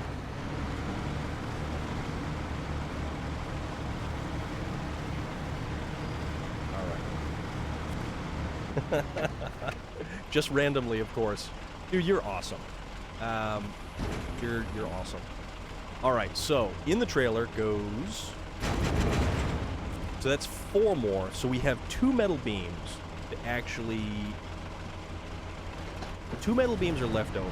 So we can actually use a different truck if we'd like to. Turn it. Nope, nope, nope.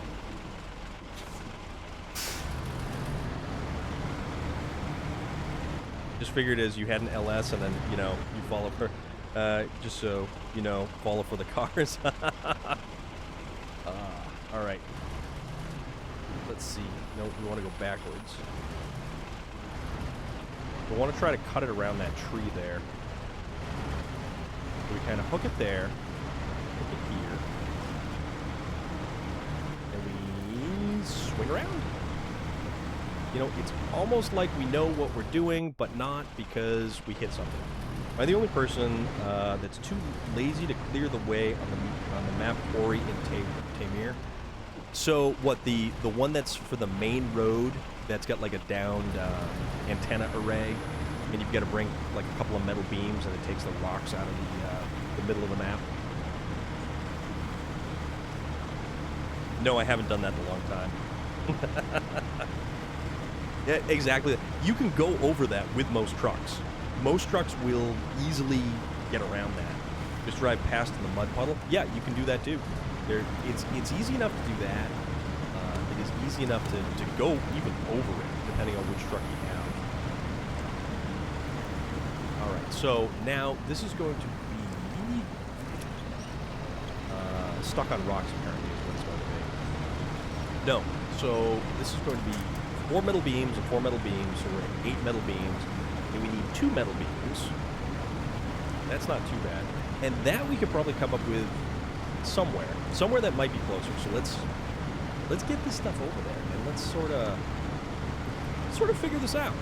We'll see what we can make happen. I mean, it's definitely a thing. All right. But here's the idea. And it may not be the best idea. It may be probably the worst idea. Realistically, I could do 2 trips. One with this truck and another truck with the metal beams in the bed of the other truck. Or I do this truck and the other Zix in a giant cargo conga line, which you'll see in just a second, which is where I'm sort of aiming for at the moment. But, you know, whatever. Yeah, Cathalan, I definitely think of the Lake Cove maps all the time. Yes, a cargo conga line. And we can trademark that one, so. If you're wondering, I asked for the metal detecting because I am completing every map in a row.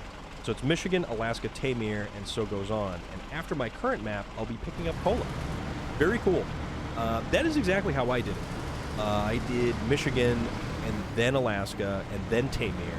And a lot of people say that you should do Michigan, or part of Michigan, and then do Tamir, because you can get some of the better trucks in the game. But I liked doing Michigan, then Alaska, and then Tamir, because Tamir had all of the mud. All right, don't hit it. Definitely takes a little while to stop. All right, so this is going to be... okay, so we're so far away, we can't actually change trucks into the other one. So we'll change trucks into that, and then fire it up, attach the winch. Hold on, nope. Tell you what, let's go back here. Attach the winch. Come on.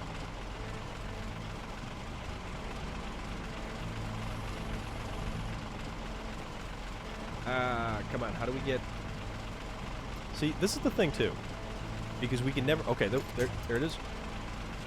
Why can't we... Why is this not letting us? This is unusual.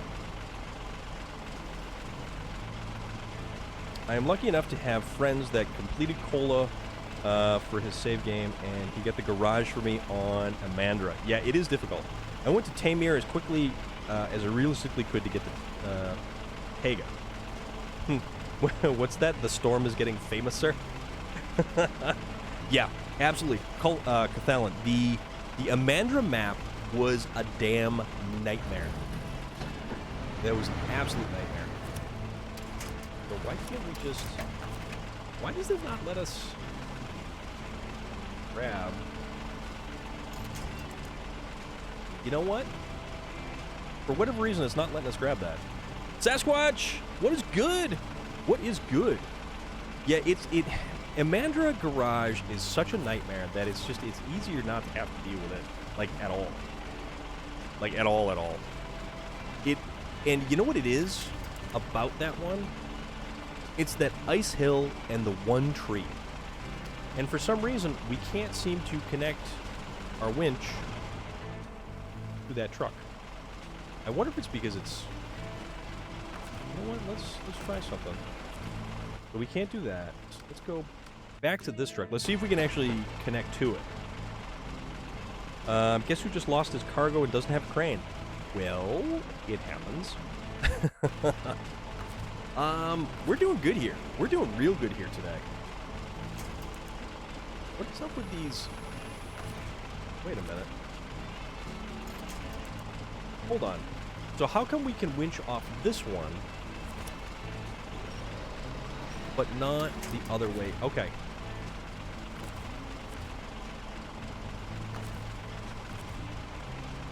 So we can do that. That's unusual. Okay, no, let's try this again. Maybe it was just the truck being glitchy.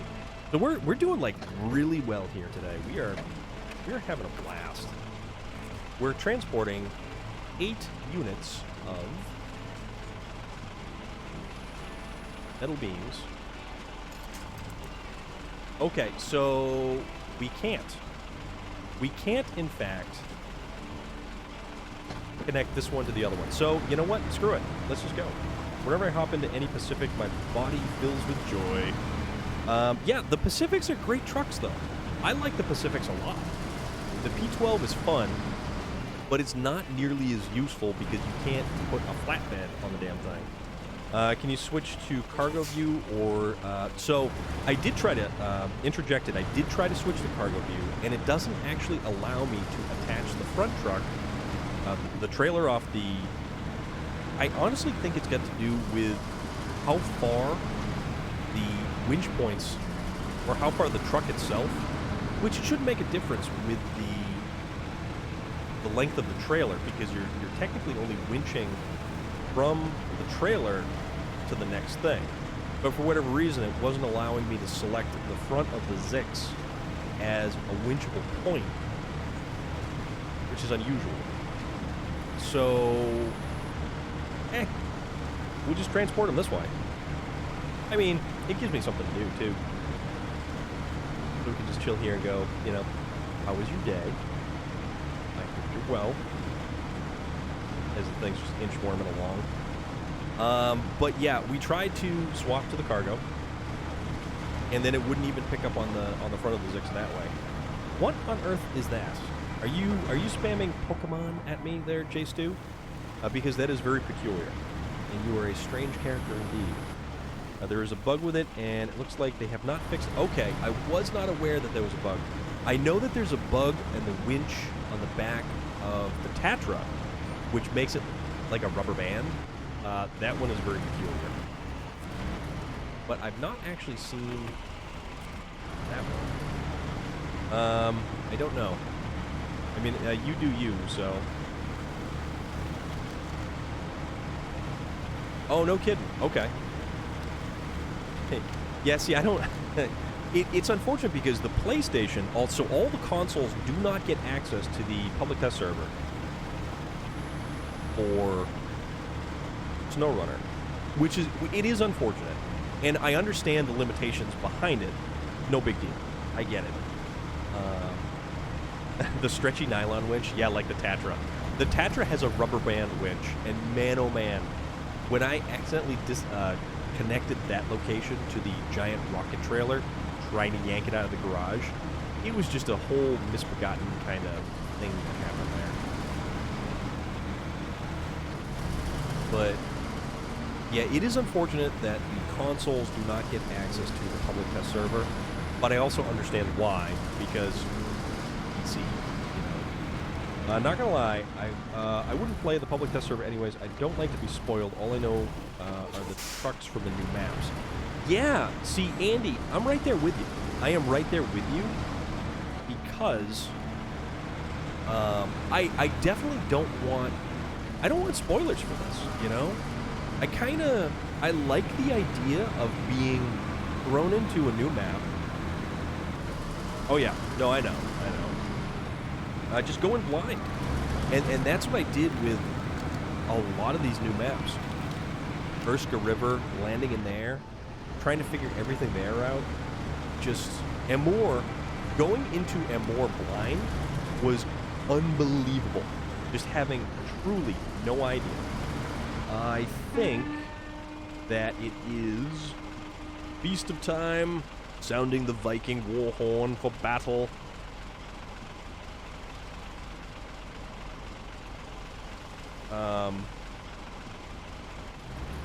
I think it's what is it? It's later on this month, right? It's still fun playing them even if you went through them. Yeah, no, I will agree with you. I completely agree with you because I would play this game over and over and over and over again, and I don't think that I would possibly get bored of it because this is a game, no matter how you play it, the next time you play it, it's going to be completely different. Your truck is going to react differently to the environment and the terrain that it goes through. You're going to use a different truck, you're going to use different tires, you're going to have a different trailer, if a trailer at all, and it's going to be different. It's just, the game is going to be different every single time. Head is going... my head is going crazy. I'm just seeing stuff now. I mean, it happens to the best of us.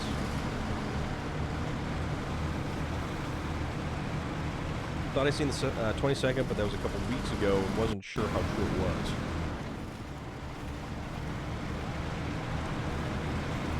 Yeah, I mean, it has potential. I think 22nd, 26th, something like that. So, it definitely has, you know, possibility towards the end of this month. Which would be cool, because usually when the public test server stuff is up, it's about a month to a little bit over a month. They pushed it now as per, so for the Switch store. Okay. You know what? I love that this game is on Switch. I absolutely love that this game is on Switch. I don't have a Switch personally, but the fact that this game can be played on any console, on any platform, Epic Game Store, Steam, Xbox, PlayStation, and now the Switch, everybody should be able to play this game. Yep. No, I got you, District B13. That's cool. I honestly believe that everyone should have access to this game. Everybody should be able to play this game. Oh, you did? And yeah, they do have a SnowRunner mobile. I have not played SnowRunner mobile, mostly because I don't play mobile games, and it's just one of those things that I'm just not super into. Mostly because I don't want to clutter up my phone with stuff. Because I'll sit down, I'll start playing a game, and before I know it, I'll have like 5% battery life. Yeah, they do have a SnowRunner mobile. Believe it or not, they do. Alright, so this is a rough spot there. It's an interesting feel and experience. Okay. That's cool, though. That's really cool. I do like that they have SnowRunner on so many different platforms. Because this is a game I think everybody should be able to enjoy. And you shouldn't be just, you know, only for the PlayStation, or only for the Xbox, or only for the PC. But that's my personal opinion anyways.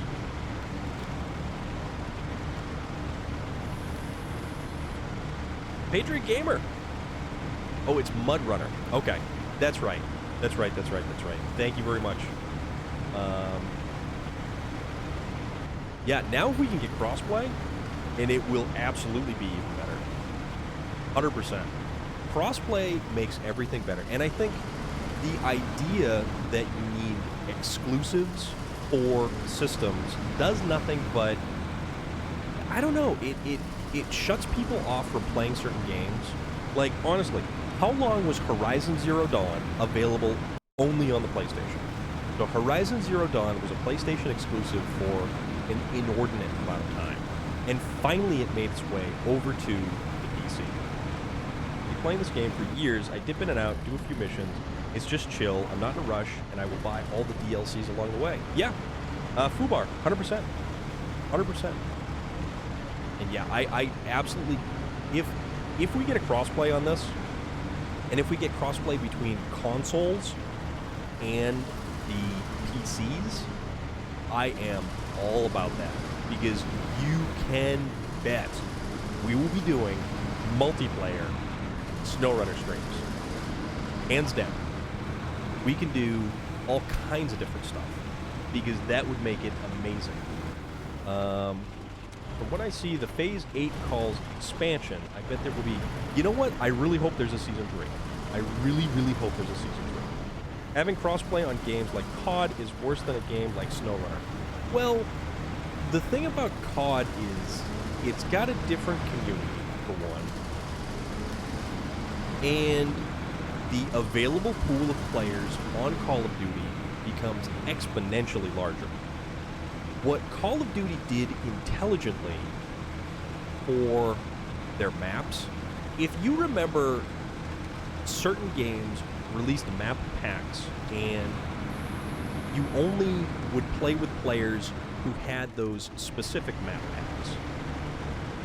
So every time you would load into a lobby, the pool of players would be diluted down further because you would only be gaming with players who had the same map packs as you. So if somebody else didn't have all the map packs, they were automatically not going to be playing those games. The best thing they did was make it so that the DLC seasons, or just simply the seasons, were available for everyone. So everyone could play the games, and you had the largest pool of players available to play the games. Sent you a message to show you a quick sketch I did. I have been watching you. I need a big set of pencils, do proper coloring and shading. All right, I will check that out. Let's get up this mountainside. Well, just this little, just get up this road with all the rocks and stuff all over the place. Yeah, I definitely want to see more stuff for this game. That's how many of us since Spin Tire days bought every iteration of this game and its available expansions.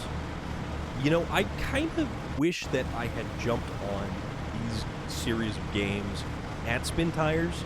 I was aware of Spin Tires for the longest time because that game was actually referenced several different times on the various automotive blogs and news sites that I read, you know, periodically.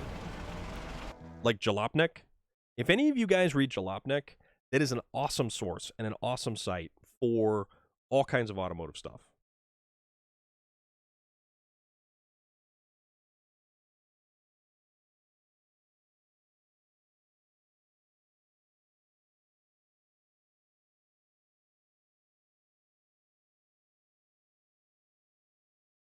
Yeah, Jalopnik is great. They've got some great writers there, and some of them are more fun than others, and some of their writers are just a couple of hammerheads, and it is awesome.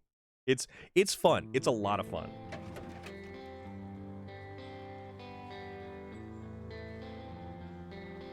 You want to know something ironic? I bought Spin Tires and hated it. I just didn't see the point and found it boring. Jump forward a number of years, and I love this game. I hate this ramped flatbed. Yes, Andy, the ramped flatbed trailer is hot garbage. The ramped flatbed trailer is very, very frustrating. Even though it is a 4-cargo slot trailer, and you can drop the ramps to put stuff on it, it catches on everything. It's got horrible ground clearance.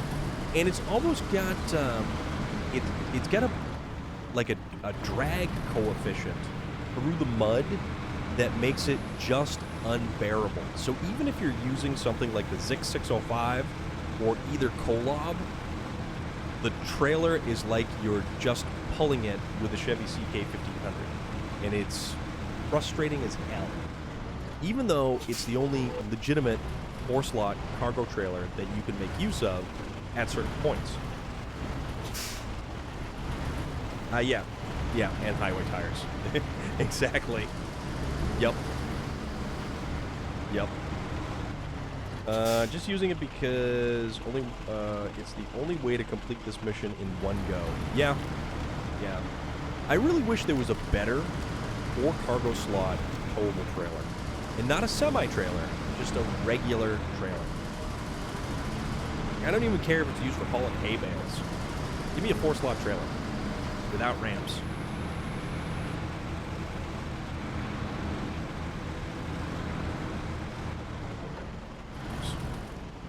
It's held together with duct tape underneath, except they stuck it on the wrong way around, so the glue sticks to everything.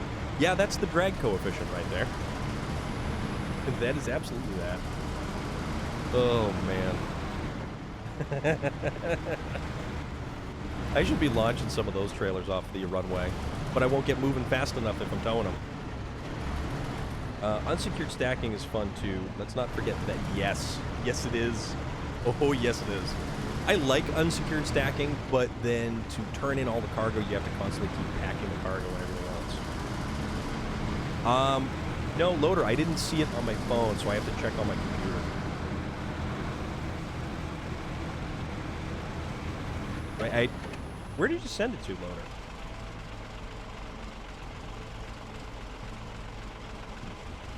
Oh, no, hold on.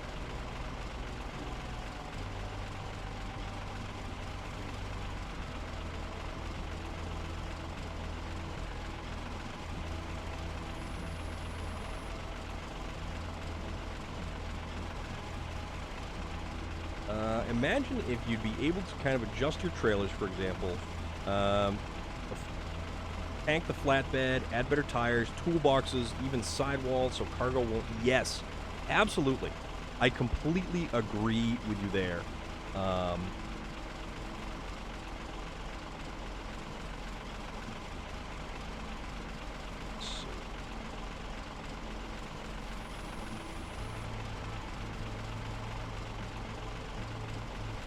I see all the, holy moly. Yeah, District B13, you definitely put some serious amount of, pictures up on there, on the Discord. Well, let's see.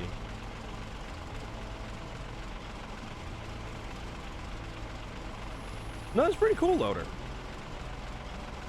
That's definitely cool. That's a lot of time and effort. This is a considerable amount of time and effort. No, I dig it, man. That's cool.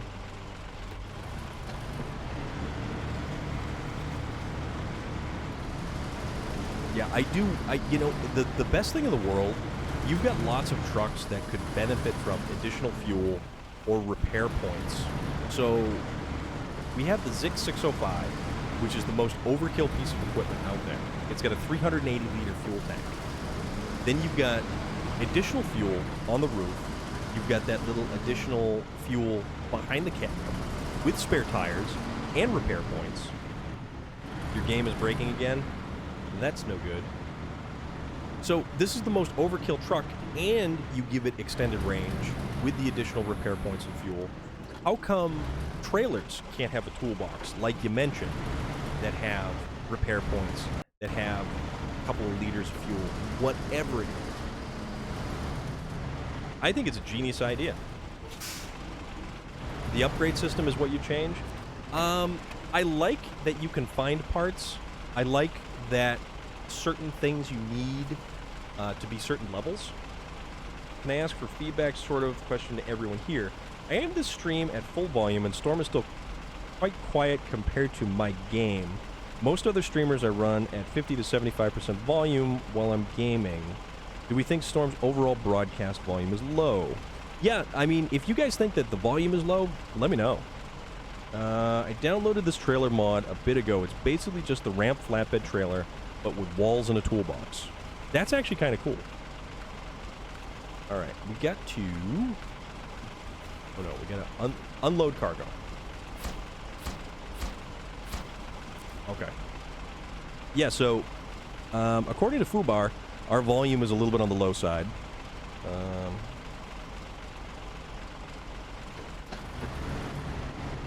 Do I need to bring the game volume down? Or what do you think would be most beneficial? Kind of...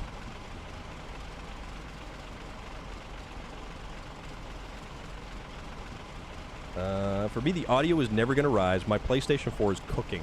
Ooh. It's doing the turbo jet prop thing. Lad! How long am I going to stream? Your audio balance, game versus voice is fine. Okay. Need ability to clear roads, and it stays persistent in saves. Yes. Patriot Gamer. Yes. I can bring up the mic a little bit more, but I don't think... I mean, it'll be a little... you gotta be careful, because that's... Like, on my end, it's showing pretty good. So... Vlad, I think... What are we at? We're at 2 hours and 40 minutes here. You know, possibly if we get this load of cargo, if we get this other load of... Actually, we're here now. Let's find where there's some beams. We need to find steel beams. That is the rolled steel factory right there. But where else can we go? Oh, no. You know what? All the beams are on the other map. So we're still going to have to go to the warehouse to get them. Let's do that. Let's do that. So we will, from here, get rid of this trailer, go back to the other Zix. Then, so I think, what's your game plan there, Ladsky? Ladsky. All right, let's just crank this bad boy over like this, and then possibly jackknife it like that, and then run over some tree stumps here, and get stuck. Oh, we're doubly stuck. Okay. Totally okay. Nope, there we go. No, backwards, please. Oh, and if we... Oh, we actually completely avoided the tree stumps that time. The change I would make is you take the recycled marked cars and scrap trailers to a recycle base and exchange them for upgrade points. They could add a refuse collection task to the game for more recycling and upgrade points. That is an interesting idea. Now, would you make it so that you would still have to level up to gain access to the ability to unlock certain things, and then put your points in those certain things? Or how would you play that out? I feel the upgrade system is very basic, and I do like the ability to find certain upgrades. I do like that because it's fun. It allows you to discover stuff. Yeah, more roof racks, more just add-on kind of stuff. Okay, so we're gonna go recover this thing. Recover. And then we're gonna go to the other map, global map, Black Badger Lake. Keep level access, but each time you upgrade, it costs points and money. So, yeah, instead of, like, having all of your different tires available, you unlock... So you have them become available, but then you have to gain access to them by spending points to gain access. Rewards for leveling up as well. Okay. All right, where are we? We're not right there. We want to go here. You know what? Actually, I have an idea. Garage here. Go to this garage. Head to that one, and possibly we can pull this off. Because we need a 2-slot. No, we need 2 beams after this one load of stuff. To which...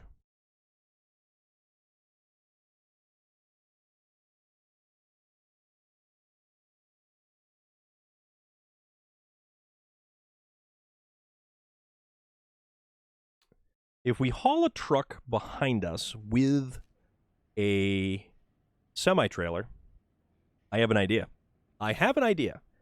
And we're going to use a vehicle that we like to use, although it may not be the best vehicle to use, we're still going to use it anyway. Because that's how we roll. We live dangerously. Or just, you know, generally ignorantly. Although I don't know if I'm going to be able to...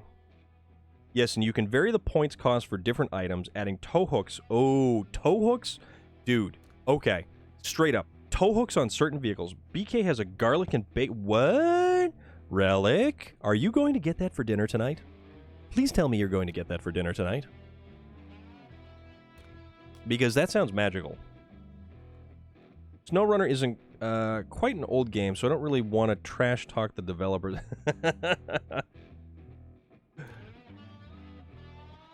Actually, you know, honestly, with SnowRunner, the developers have been very receptive to all kinds of different things and ideas that people put forward. And they address concerns, which is fantastic. All right, come on now. Where are we? Oh, there we are. Freightliner M916A1. You know what, Relic? I think you should, Relic. Relic, I really think you should. This is the voice of your conscience whispering to you, Relic. You need to do the BK burger.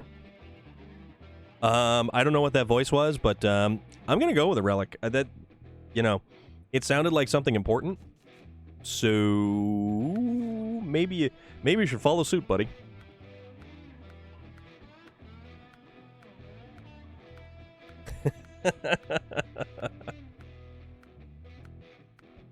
That Freightliner looks... well... Sorta. This Freightliner is very unique all of its own. I like the look of the Freightliner. I like how this thing is very punchy. I mean, it's got some grunt to it. It's got differential lock on all the time. It sounded like it came from a higher place betraying Rico. You are 100% correct. I mean, I would certainly listen to that voice from a higher place. No, we don't want night. What are we doing? We want morning. Morning so we can see things. So we can hear the birds chirping. So we can see the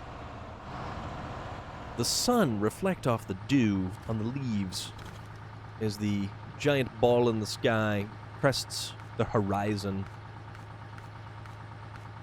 Okay, so here's the thing.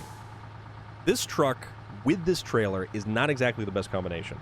They didn't think this through. This truck with this trailer gets hung up. So this is about the maximum you can turn before it gets hung up on this goofy toolbox thing on the back there, which it should have changed. If you want to see birds, exactly. That's a little thing that they added into this game, which was brilliant, is the ability to cause birds to fly. See, there they go. There goes little birds flying away. That is the only wildlife we encounter. Watch out for geese, they honk back.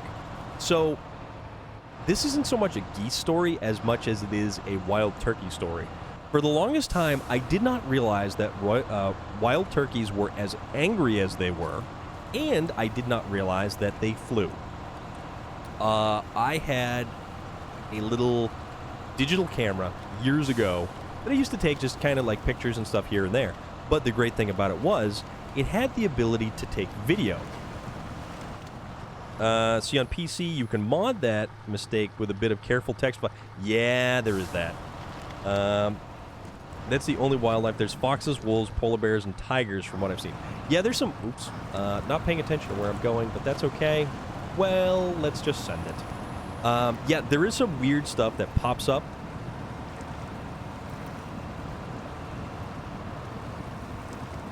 Ooh, the stream is stuttering. Hold on.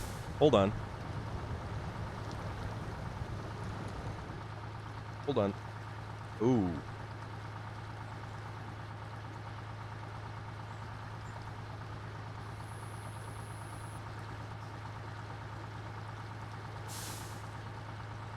All right, hold on.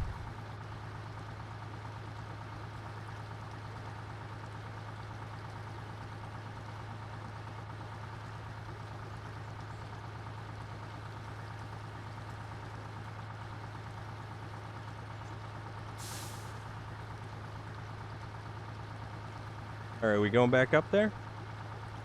Yeah, okay. No, we're going back up again. That was weird.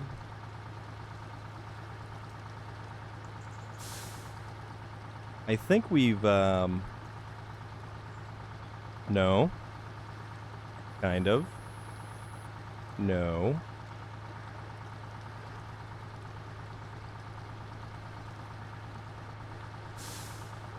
All right, it's getting better. It's getting better. Yeah, Cthulhu, it was starting to stutter there. That's... I don't know what happened there. Maybe we had a little bit of an internet hiccup.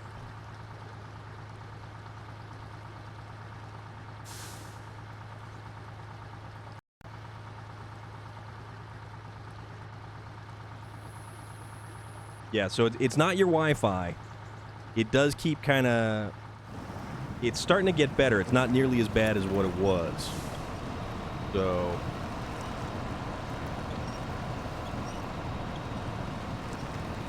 But yeah, there was some stream stuttering there.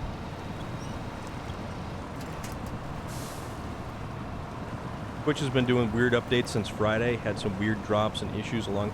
Okay. Yeah, this is the first time I've had some stream stuttering.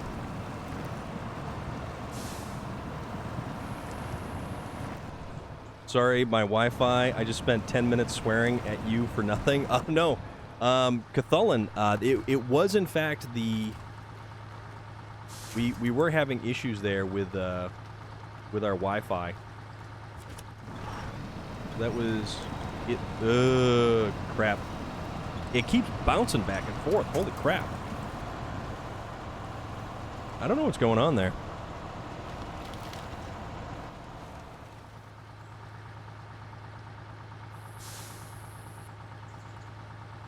But you were saying, on top of the Fleet Star, low saddle does not work properly as well with any 5-slot trailers due to collision with landing. Oh, I did not realize. You know, I never really used that much. Also, I don't know if it's... What is going on here? So it seems to be kind of okay. Not the best, but... manageable?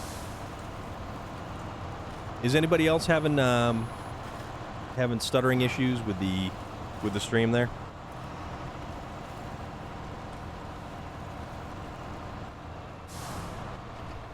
All right, storehouse.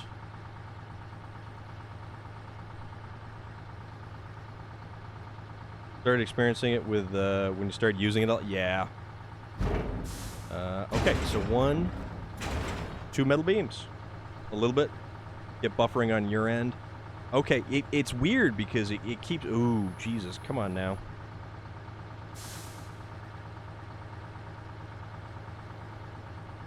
That's odd.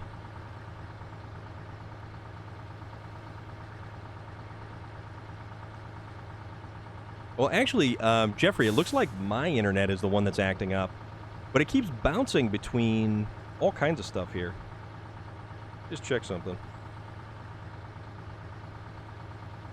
These street signs in Russian, really helpful. Yeah, I know exactly what you mean. All right.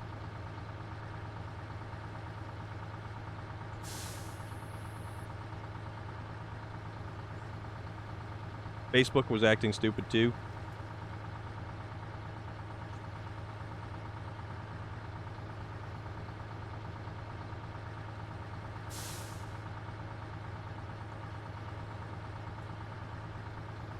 Alright, device information. Connection status is great. Access point. Prioritize device.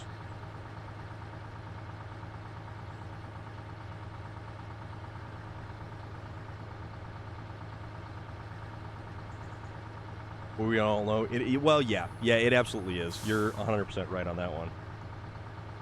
Where did my okay? All right, let's do that. Let's try doing that again. So maybe we just hit a hiccup there because it's back up to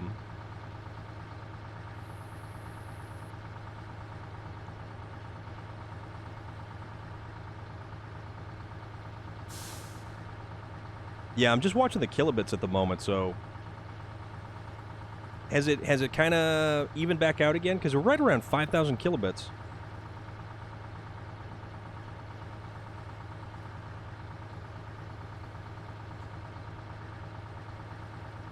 Go back here. Yeah, seems all right. Okay. Yeah, it looks like, I mean, who knows, man? It could be anything. All right. Okay. All right. Let's give that a shot. Maybe all the world's internet hiccuped for a minute. Well, I mean, I know I'm watching down here, and it shows me my my kilobits for my you know, all the transfer speed and stuff like that. Okay. All right. So let's go with it.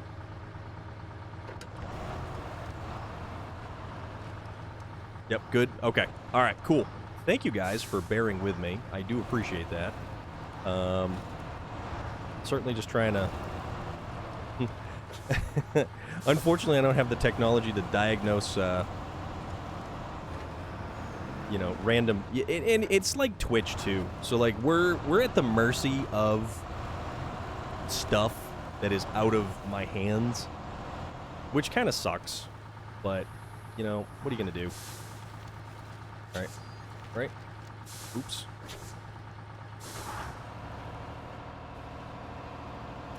Come on now. Well, that branch did us no good. There we go. All right, so let us...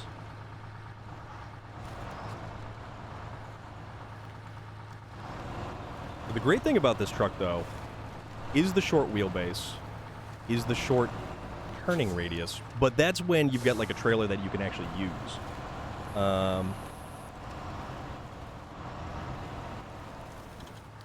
When did you drive it through that big mud pit? Yeah, actually, this thing went right through over here. Now, here's the thing. So you know the road goes to the right-hand side. What you really want to do is dog left when you're coming back. So you actually cross over on this side, and it goes a lot better. You were installing cabinet doors.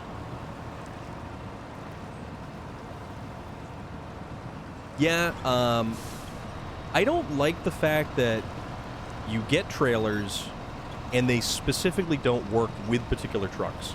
This truck is on the cover art for SnowRunner, and yet it has had the most amount of issues. As you start talking about having Wi-Fi problems, my internet dropped out. Oh, dude!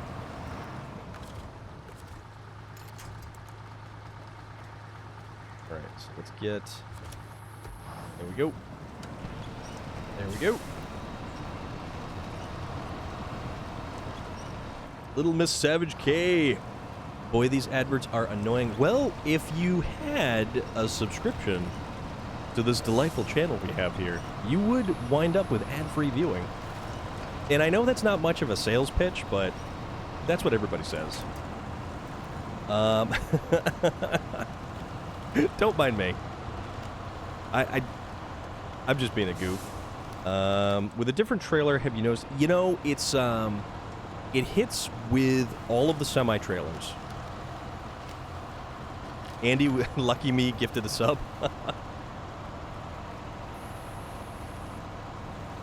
No, I appreciate everybody who pops in, and I don't know where I can... Yeah, I think I can turn off that stuff, but then it does other stuff, which is less fun. And I've seen it on Waylon's channel, and it does like the You're playing a game, and then it decides to throw an advertisement at you, and it's like, no. Let's not do this. Let's not do this. Whoa! See, there you go. Vlad comes swooping in out of nowhere, drops a gifted sub. Absolutely, there you go. If anyone wants proof, hit me up. So you've luckily somehow wound up getting 8 gifted subs. Now it's... Oop. Nope. There we go. Also, Little Miss Savage K, I can hear your voice in my head saying all of those words. And it's kind of funny, and I'm not going to lie. Change trucks. Nope, can't change trucks from here. So let's see if this will actually work this time, because I don't know if it'll work. Let's see if it'll work.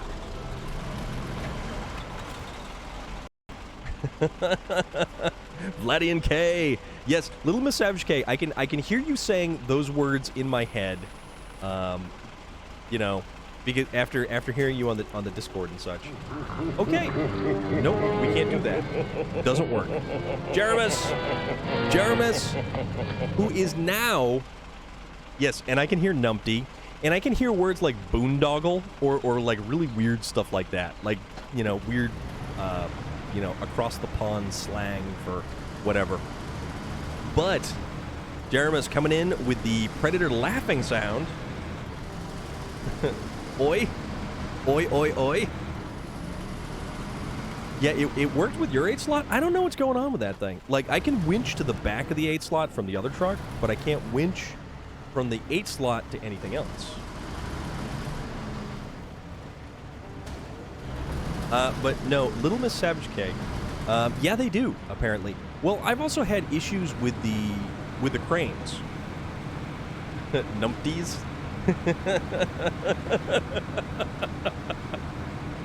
Oh, you guys are funny. You guys are great, though. Thank you very much for stopping by. Everybody who's popped on in, decided to hang out. You're living large and loving life. Not gonna lie. Maybe just a little bit.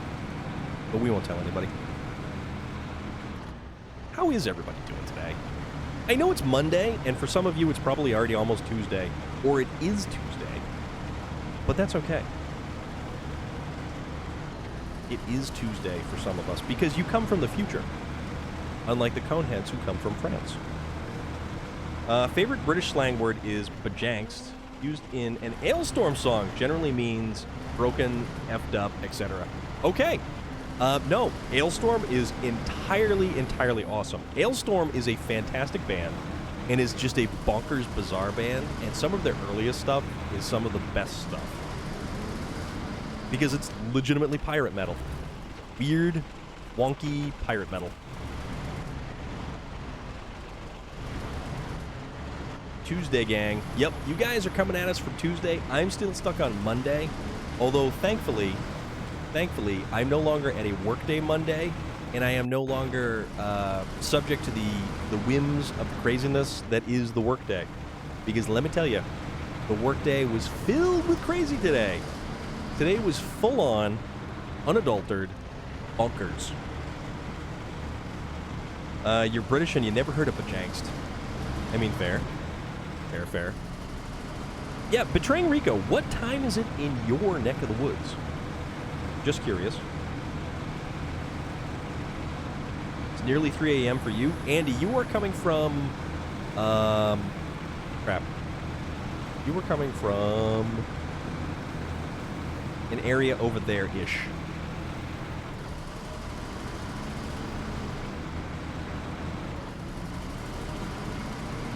Was it Germany?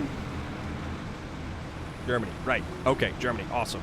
Got that right. It's 12 to 9 a.m.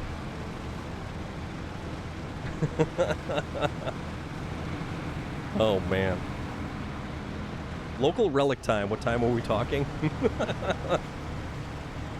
Neither had you until Ailstorm used it. Now it gets used regularly. So some Storm with breakfast is your type of jam. You know what? I highly approve of this message. Also, I like jam. I like grape jelly, personally. And then you've got those commercials. With a name like Smucker's, it has to be good. Which is just a weird commercial. And then you had Welch's made with real Concord grapes. And actually, if you grew up in Concord, Massachusetts, there were areas... What am I dragging on here? Hold on. There were areas where grapes would grow wild, and you could just stop by the side of the road, eat grapes. An area over there-ish, is that a USA... you know what? That is an absolute geographical term, because that encompasses all of over there, not over here. 8:50-ish. Yeah, me and Relic are on the same time zone, unlike you Midwesterners. And I believe Vlad comes to us in the same Eastern time zone as well. I am on the East Coast of the United States of Americas. I am in Massachusetts, specifically. I grew up, funny enough, miles away from the birthplace of the American, American Revolution level stuff.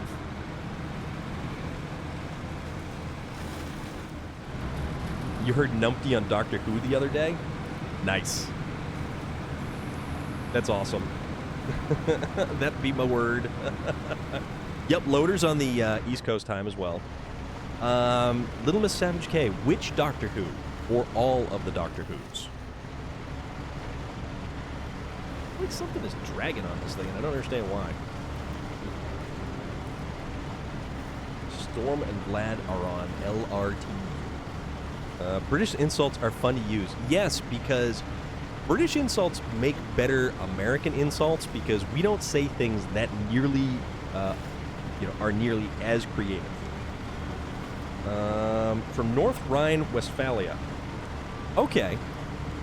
So, how close is the Rhine River to you, Andy? You're a Middle Easterner. David Tennant was... Yeah, David Tennant was... I liked David Tennant. David Tennant as the Doctor was fantastic. He was a great Doctor. Numpty. Plonker. Plonker. I do like... So... Because I am such a huge Farscape fan, for obvious reasons, not mostly because I know Gigi Edgley, and she's a quality, fantastic human being person, she also plays a fantastic role in Farscape. And the nomenclature, the lingo to come out of Farscape was awesome. Awesome. I like Christopher Eccleston as well. Christopher Eccleston was fantastic. Also, we're stuck on something. House is still my favorite of all the dogs. Relic, I believe we had this conversation once already. The Rhine River is about 1,000 kilometers from my house. Okay. Yeah, Andy, I don't know if I mentioned this, but my grandmother grew up on the banks of the Rhine River. My grandmother, bless her soul, 100% from Germany. She traveled through the Black Forest, and she can recount all kinds of stuff. Some great stuff and some not so great stuff. 100, sorry. I'm looking cross-eyed. Don't you worry there. It's you get written. Don't worry. It's all good. It's all good. David Tennant said that in his graduation speech that he was going to be Doctor Who someday. Now his son is also lining himself up for the role in the future. Fubar, I did not realize that. I ain't heard plonker in a long time, but yeah, that's a common one over here. That's fantastic. You plonker, Rodney. House is awesome. I love that. And, see, this is when chat gets fun. We have a blast. Also, I swear to God, I'm dragging something. And it's not just that colossal trailer. It's like I got a rock stuck. I get a rock stuck between my wheels or something dumb. And it's obnoxious. House was a weird show. And in the context of brilliant doctor, total addict, complete lunatic as well. And he's practicing medicine. How? Followed closely by Benedict Cumberbatch.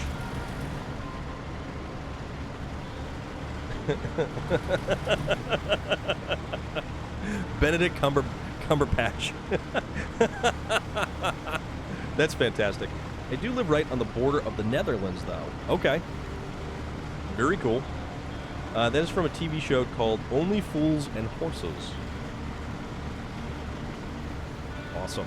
See, I love this stuff. We learn new stuff every day. We become cultured. And not cultured in the way that one would think. We become cultured by sharing insults with one another.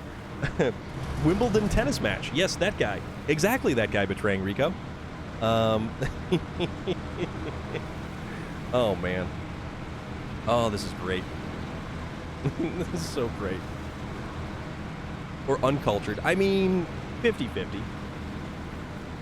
Loved that show. I loved his anti-person side, considering his profession. Yeah. That was the least bedside-mannered doctor of them all. Cultured, we become a yogurt. Yeah. Yeah, we've got cultures, Cathalan. Favorite yogurt. Favorite yogurt. What is your favorite yogurt? Did you like the yogurt with the fruit on the bottom? I never liked the yogurt with the fruit on the bottom because I always felt like you had to eat the bad yogurt before you got to the good fruit on the bottom. And I never considered mixing it because that was taboo for some reason. And I don't know why my young brain at the time thought that you were not supposed to mix the fruit on the bottom with the yogurt on the top. It's just a thing, man. I was never taught to mix the yogurt. We'll put it that way. The modern way of saying brother on German is very close to the... Oh. Ow. Just bought a whole drawer worth of yogurt. A drawer worth of yogurt. That has to be amazing. You like Yoplait? Uh-oh. What do we got going on here? Come on now. Something's going on. I like yogurt most of all of it. Yeah, I like yogurt. Vanilla yogurt is good, though. I really like vanilla yogurt. Also, we've apparently veered off the road, and we have issues getting back on the road. Oh, because wouldn't you know it? There was some rocks. We had some rocks underneath the truck. Always, all of our problems will forever go back to rocks underneath the truck. That's where most of our problems stem from. But is this drawer filled with, are the cups of yogurt or just in the drawer? I've just started eating yogurt again after 3 years of not being able to touch the stuff. You know, that's an unfortunate thing.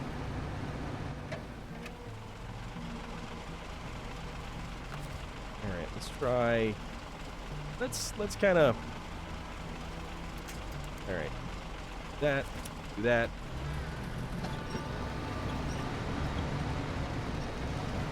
There we go. There we go. We were stuck on something. That's fine. Okay, everything is fine. We're fine. M and S here in UK do a West Country yogurt with honeycomb and pear. Okay, now color me intrigued. That sounds, Jeffrey, 100%, man. That sounds fantastic. That sounds way too damn good. Way too good. All right, let's buzz through here. Travel. Yes, made it. Just had strawberry parfait with bananas and granola a little bit ago. It was divine. Okay. I think Sasquatch, you certainly win that. Tastes good, though. I forgot how much I enjoyed it, so very grateful, like many foods. You know, I am an individual who is very thankful that I do not have food allergies. And I think if I ever develop something like a shellfish allergy, I would probably walk out in the middle of traffic, because that would be a sad day indeed. Not that I'd actually walk out in the middle of traffic. Chances are I would have an EpiPen in one hand and a lobster tail in the other and just start stabbing myself while shoving a lobster tail in my face. Well cut. Thank you for joining at that particular awesome moment. Yogurt is stronger than... yes, yogurt is in fact stronger than Dark Helmet. I got Skittles... What? Skittles yogurt, Gushers yogurt, blueberry... PB Cup, salted caramel and pretzels, strawberry banana, and like 3 other kinds. Relic, we're talking about yogurt, not a candy shop. I don't know how this works.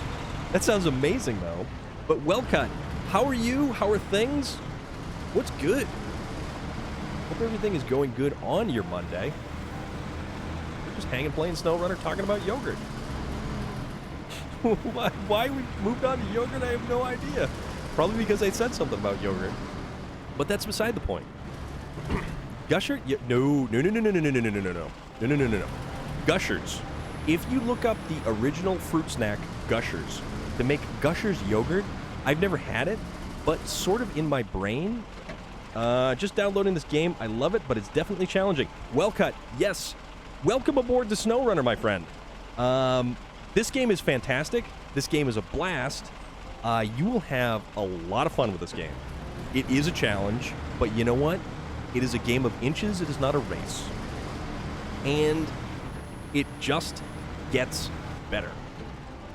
As you progress further through the DLCs, even through the base maps and stuff like that, the cool trucks you can get, the modifications you can make, and that's not even getting into all the mods that are available for this game as well.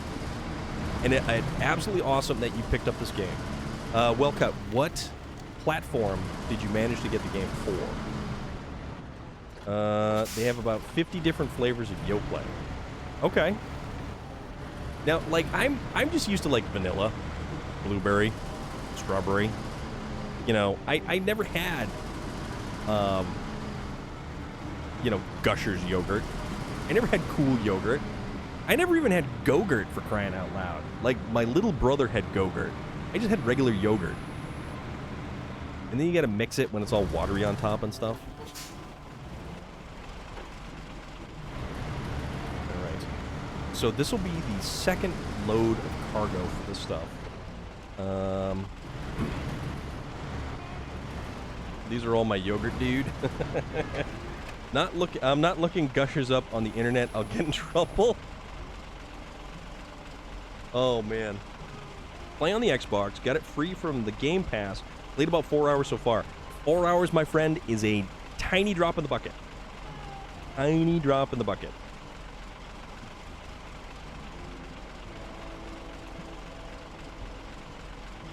Four hours is like a blink of an eye with this game.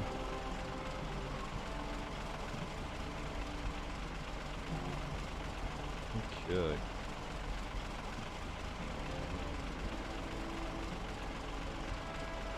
Favorite is banana cream pie Yoplait. You know, banana cream pie is the most underrated of pie flavors. Not gonna lie to you. Strawberry cheesecake. Ooh.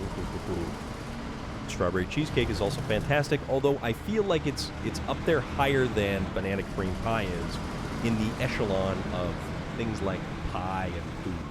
I need to rank up so I can upgrade my trucks to make life easier. Yes, yes indeed. Now, which version of the game were you able to download? Well cut. Yeah, Betraying Rico. You need to pick this game up, my friend. And then when Puma comes back, everyone will have migrated from Trackmania to SnowRunner. Like, all of the big people are going to be playing SnowRunner, not Trackmania.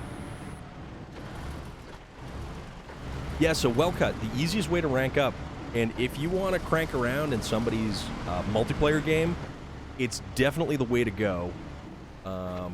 With the different DLCs, you actually get access to different trucks as well. So with the year anniversary bundle, you can actually get that for free. Just the base regular one, whatever is free on Game Pass Ultimate. Okay. So if you like the game, I highly recommend the year one season pass. And that'll get you a ton of content. First time I saw SnowRunner, I thought, oh, that's going to be boring fast. You only do one thing, that's driving. But then I tried it out, and there's so many challenging routes, tasks. It's not just driving, it's thinking, planning, rescuing, and more. Andy, 100%. 100%. Banoffee? I don't know what Banoffee is. Right below Key Lime Pie. All according to plan. Betraying Rico. If that is indeed the plan, checked it on Game Pass PC. Premium Edition Year 1 Pass is available. There you go. There you go. So we want to unload. Okay. So now we have 10 and 24. We need 2 more metal beams. 2 more. Banoffee equals banana. Oh my god, that sounds amazing. Boobar. That sounds magical. That sounds like if unicorns were giant piñatas and you hit them and they shattered open with a baseball bat, that would all shower out from the inside. That's how amazing that sounds. If you only have 3 regions, it's basic. Each season adds 4 more regions. Well, kind of. Some of them only add 2, though. Right, so kind of bring that there, and then bring it around here, and it almost looks like I know what I'm doing. Haven't traveled to any of the others.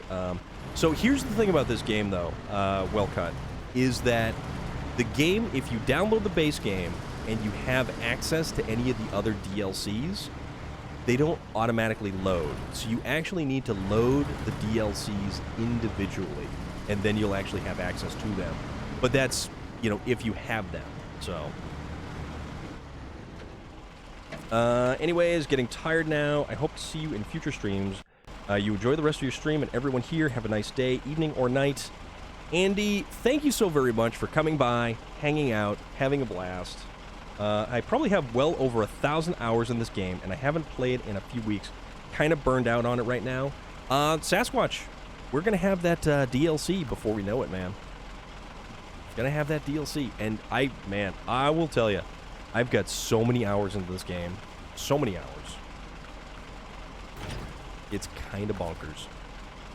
And I'm loving every single minute of it. And I'm lamenting when this comes to an end, because I want more. And chances are I'm going to have to jump into multiplayer games and find people who don't have as much done, so I can go driving around in their game getting stuff done. Just sort of like that. Well cut. We also have a Discord server that if you join, we have specifically channels for SnowRunner content, whether they be a help section. If you need any help whatsoever for hints or tips, throw out a question, we will answer it. I don't know if it'll ever end. I really don't. That's the thing. Global map. Back to Black Badger Lake. So let's get to the Zix over here, because we don't realistically need this thing hooked up to a generator anymore. Yeah, I mean, also, if you have any questions about SnowRunner, anything at all, I love answering SnowRunner related questions. Like, this is the thing for me. I am totally all about this.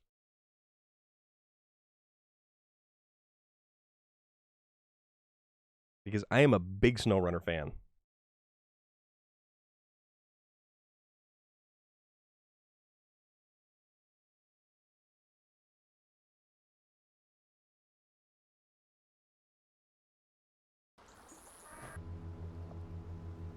All right. So the devs are indeed acknowledging the demand for crossplay, fingers crossed. Betraying Rico. 835 hours. Nice. I don't know how to check it on the PlayStation, though. You know, honestly, well cut. I enjoy helping people with this game. You know, Loader, that's awesome, though. I am glad that you are following a passion that you haven't had an opportunity to really indulge in, you know, as of recently. I think that's fantastic, man. And there's no need to apologize for being excited about that, because I legitimately am excited for you. And, dude, that's awesome. That's for real awesome. But yeah, well cut. This is a blast. This game is a blast. I have a blast playing. I have a blast talking about this. I also have a blast talking about things like yogurt and pie. So we are a well-rounded channel. Scratch that. Rephrase that. We are a well-versed channel. I am not... I've not had so much pie that I am, you know, well-rounded. Just drew the Brigadier. Very cool. I like the Brigadier. I like the rap that the Brigadier gets. with the bear on the side of it. So cool. So cool.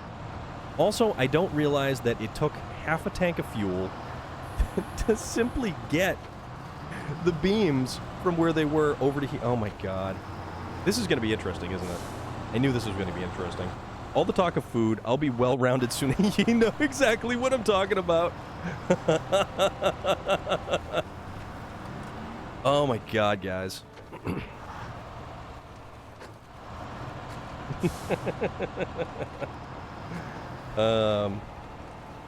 What is the Jeep I don't like? The Con Marshall, I think, is the weird one. It just doesn't, I don't know. It's not super good in this game. At least for me anyways. But that goes a lot with a lot of the short wheelbase Scouts that are very, like, finicky to drive. Even like the Tatra, the small Tatra with the large mud tires, or the Tuz, any of the Tuz with the big mud tires and the short wheelbase. Okay.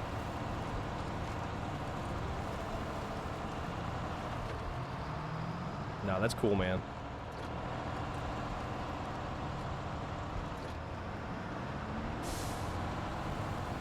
You know, art is an expression, and it is an expression of yourself. It is an extension of yourself, and I think that's fantastic. Anyone who wants to take the time to create art, to create music, to create poetry, to create song, follow your passion. Do I ever get stuck? Stuck in the context that maybe I'm slowed down a little bit, and maybe I need to get another vehicle to pluck myself out. But here's the thing. I'm running with the Zix 605R, which is a truck that is available from the most recent DLC, and it's the truck that you need for that DLC. It is pretty much close to unstoppable, unless you're on ice, because it doesn't have access to chain tires. And most of the larger vehicles have an issue with rocks. So if you if you're climbing around on a whole bunch of rocks, then it gets frustrating. Con has limited range and seems to have loose steering for me at least. Wait till I get good enough to do a wild pick of all the Twitch drive. Oh, hell yeah, Loader. Go for it, man. All in on that, buddy. Full send. So, well cut. Here's the interesting thing. A lot of the American trucks don't actually have access to the best off-road tires. They just have either all-terrain tires or they have off-road tires. Most of the Russian trucks have access to mud tires. Thinking about me driving a semi. Oops. Kind of overcooked that turn right there. Driving a semi, hauling a flatbed while all the Twitch... Oh, dude, that's awesome. That's totally awesome. Oh, you know what? Hold on. Beacons. Turn on beacons for safety. And notice that we've got the headlights on, unlike our dear friend, Mr. Puma, who has a very difficult time remembering that there are, in fact, headlights. So, it's all about, you know, what you enjoy using for vehicles. There is no one singular best vehicle, and a lot of people kind of default to that. It's typically, what is the best vehicle for the job? There are certainly a lot of better vehicles, but there's the more fun vehicles. Like this one right here, the Freightliner 916. This truck is the poster child for this game. This is the truck on the cover art for the game box. And it's not nearly the best truck in the game. In fact, it really kind of suffers sometimes. It was also plagued with glitches right out of the get-go. With the mirrored sunglasses. Dude, it was bright outside.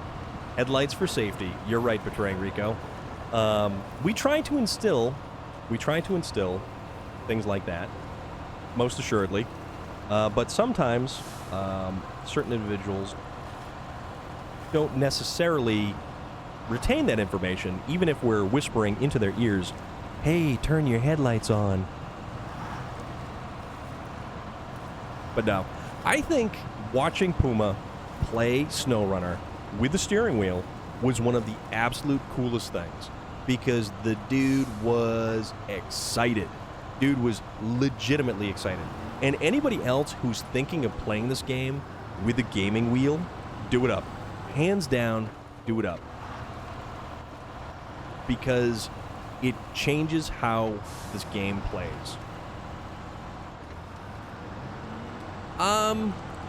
It's not that they fit my play style, because I just kind of I like the underdog. I absolutely like the underdog. I went surfing, not opposed to doing it on the back of a semi. I'm surprised I'm still alive, honestly. Well, we're surprised too, Relic. Van surfing.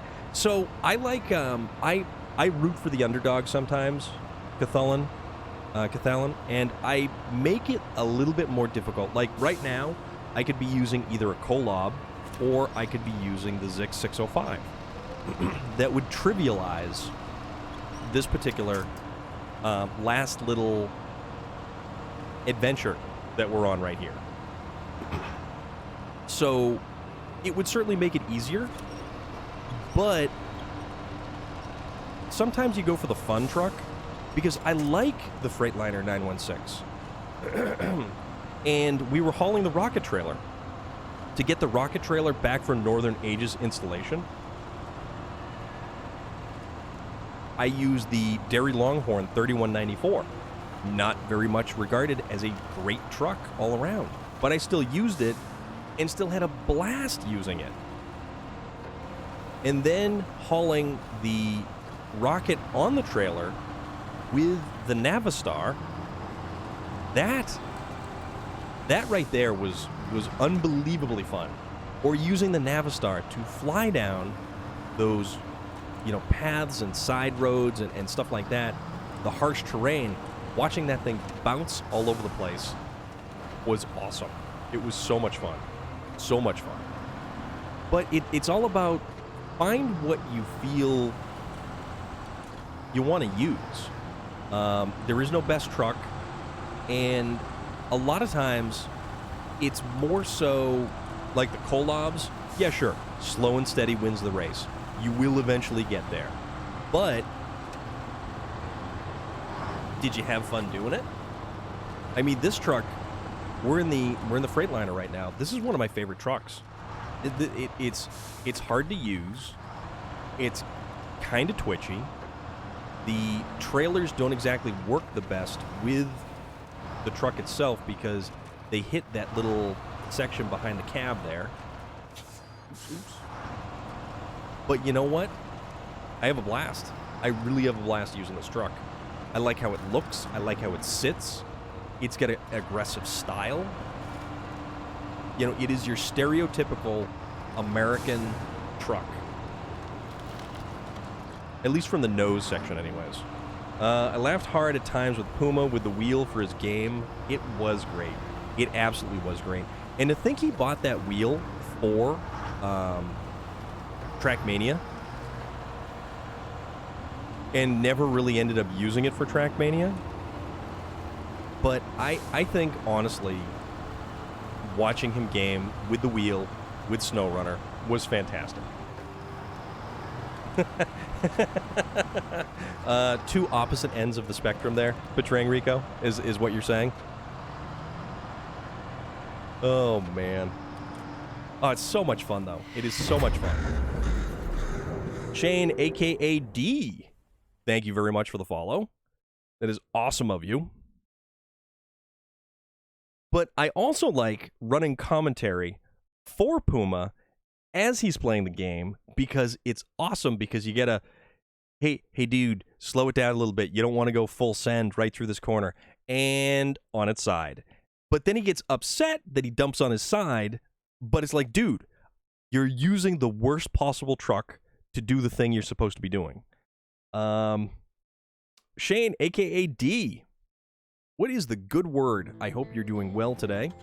We're just cranking away on some SnowRunner here.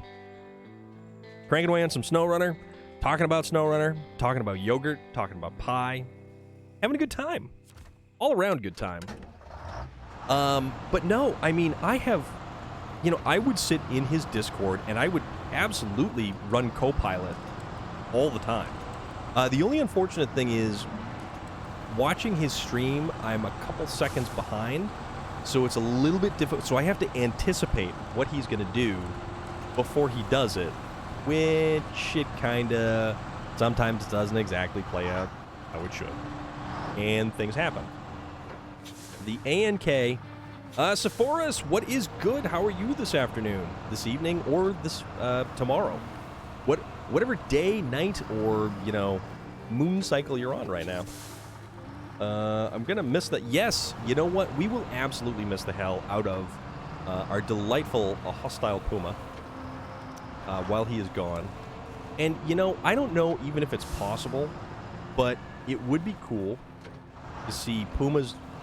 To see Puma hit that next tier. So when he got back, he could actually see that people have followed his channel simply by even not being there. Because that's how cool Puma is. Enjoy your stream. Thank you. Shane, thank you for hanging out. Thank you for coming along. Thank you for following. We have a blast here. We just play SnowRunner and we talk. And we talk about anything that comes up. And we try to have fun. We try to have fun. Everything's got to be chill, you know? Or at least that's how we try to make it anyways. I think I'm going to have to break down and buy 2 good sets of colored pencils. One for coloring skin tones. I gotcha. Morning for PM is always morning for me. Okay. I gotcha. Forrest, totally. Yeah, we are at... What the hell? Holy crap. It's already 20 past 9. We're 3.5 hours. We did get a little bit of a late start today. Or at least, I was trying to be home earlier, and that just didn't work out. So, this is where we're at. Oops, that was also a sign. So if we dump over right here, it's going to be okay because we're right next to the garage. I'm going to hit all of the signs. That's what I want to do. You watched The Death of Superman last night at work. Ooh. What am I waiting? Oh, you know what? What's out this weekend? Speaking of, you know, comic books, who's up for the new Suicide Squad coming out this Friday? Tony517, thank you very much for the follow. That is awesome. I super appreciate it. How's everything going? How are you? We are unloading 2 metal beams. Okay, now is the crafting time. Now is the crafting time. We need to make 6 sections. And I think we have enough materials for those 6 sections. 3, 4, 5, 6. Okay. You'll be watching that Friday? Awesome. I think I'm going to... So the Green Knight came out this past weekend. And... So, yeah, you know, Sephora's, I have fingers crossed because it's done by James Gunn. And James Gunn is one of my favorite directors. The guy is brilliant and funny and knows what's good. And he did Super. He did Slither. Those are some seriously underrated, fantastic movies. Also, let's see how... Okay. Whoa. Okay. Okay. That takes up 5 slots of cargo. So a rail section takes up 5 slots of cargo. Also, who else wants to see The Green Knight? And if you remember, The Green Knight was originally a movie with Sean Connery. You want to see the new G.I. Joe? Yes. We have a friend who does pencils of family pets, good drawings. Yeah, that's cool, though. Is Gunn leaving out the politics out of the movie? I don't know. I hope it's just a fun movie. I really hope it's just a fun movie. You know what? Let's try delivering this little bit of cargo. So where do we have to go first? So let's try to go... Okay. Let's try to get right out there first. Gives you pre-roll ads. I really want to see that as well. I do want to see... Oh, excuse me. I want to see the Green Knight. There's a lot of... finally, we've got movies that are, in fact, coming back to the movie theaters. I haven't been to a movie since...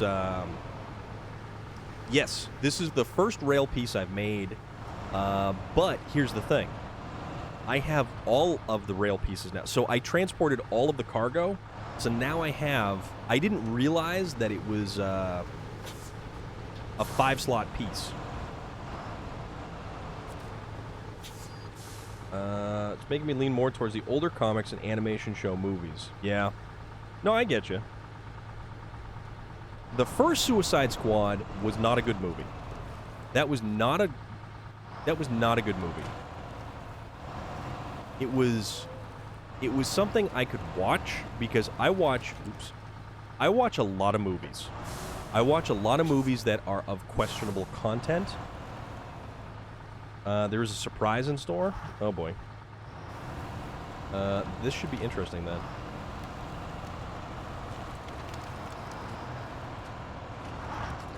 So I do watch a lot of movies of questionable content, and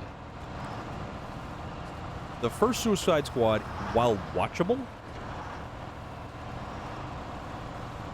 Or do I have to... Cargo management.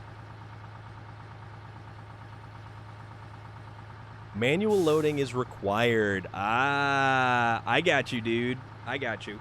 Yeah, exactly. It has its moments, and some of the characters are halfway decent, but it feels like a lot of the characters are just meh. You know, they're not super... You know, exactly. It does have a couple of moments, and I will give it that. But apparently, it was kind of a movie that was just...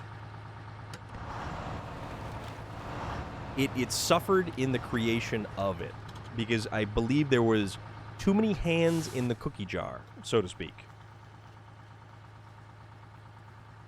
Tell you what.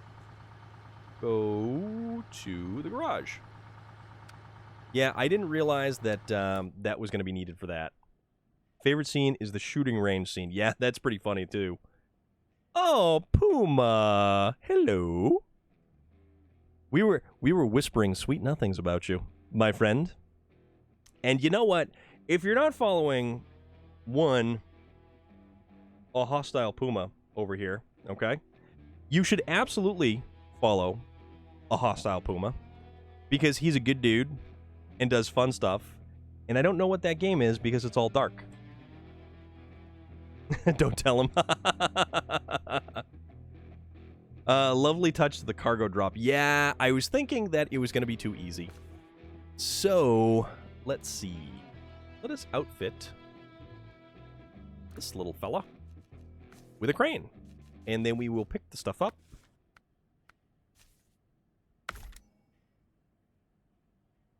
Based on the Doomsday comic Arch. You know, I remember reading, or not reading, I never really read the entire Death of Superman like arc. I just remember the multiple Superman that came out of that series of comic books. And it was kind of neat to see what happened with all of that. I am trying to give it a shot, Doc Golden. Definitely trying to give it a shot. We made all of the track pieces, so all of the track pieces are actually at the factory, and now we just... They're actually 5 cargo slots a piece. And I did not realize that. And the fact that we actually have to lower them all into place. Also, that's a tree. And I'm texting and driving again. That was your intro into DC Comics? Yeah, Relic's right. Monkey. Yeah, Puma, you went hard into that, buddy. To become the Capuchin Monkey. my dude, which was just hysterical. Oops, that's a roll. Ah, that's a lot of engine damage. Also, Puma, I do have queued up on the video from yesterday. You should have known. Yeah, you should have known. I do have queued up the exact moment when Jesus joined your voice chat. Yes, we do only have good words to say. And for real, if you're not following Puma, you should. Wait till you see the better TV emotes. Oh boy. Hot dog. Alright, so, let's see. How do we want to do this? How do we want to approach this, so to speak? Okay. Tell you what, we'll do like that. Oh. No, we have to go to the map to do this because we had some issues with the crane trucks not being able to lift up cargo. We'll unpack. 6605R. Trade mode.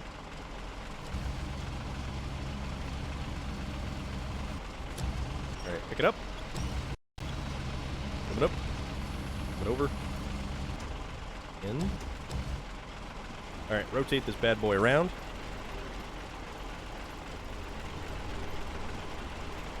Rotate, rotate, rotate, rotate. Except for me, Puma, I talk all the poop. Yeah, well, you know. How good do we have to do about lining this thing up? I don't know.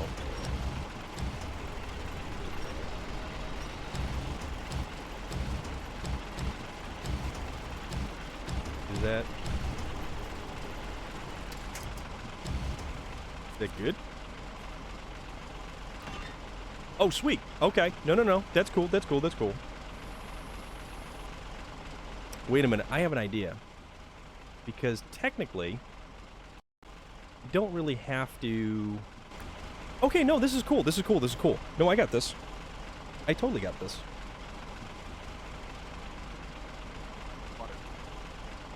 I got an idea.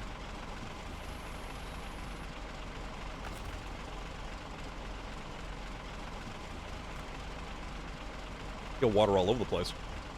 Alright, so this is an idea. So we don't actually have to put the cargo into the trailer to make this work. We can simply drive over to, well, hold on. Let's see if this, in theory this works in my brain. In practice, we shall see how it works. So another streamer pointed this out, that DC does better animation movie than Marvel, but does, so...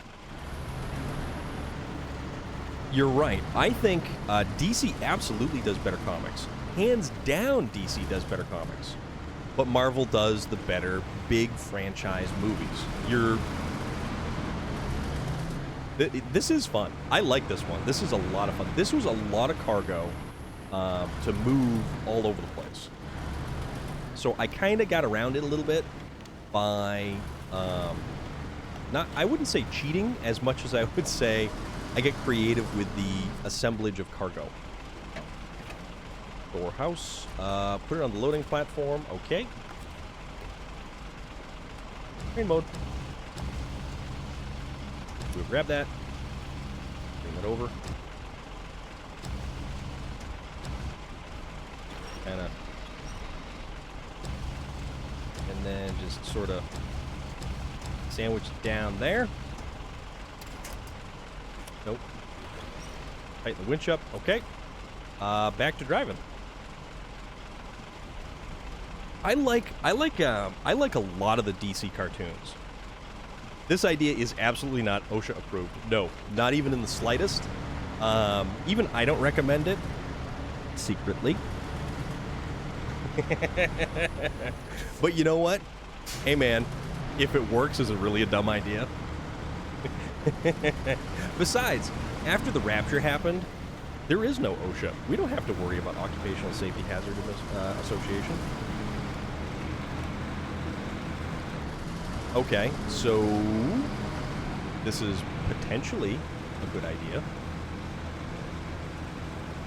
My little Freightliner just chilling down there, hanging out, having a good time, living large, loving life. Spider-Man or nothing, DC can get the old DX treatment. Wow. I know, Doc Goldeneye, famous last words indeed. Famous last words indeed. You are not kidding. Lower. I don't know how lined up these things have to be, but cargo management. Okay. Okay.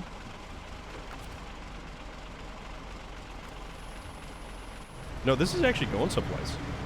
Now we have 1, 2, 3, 4 more sections of tracks to lay down. So let's try to actually make this happen.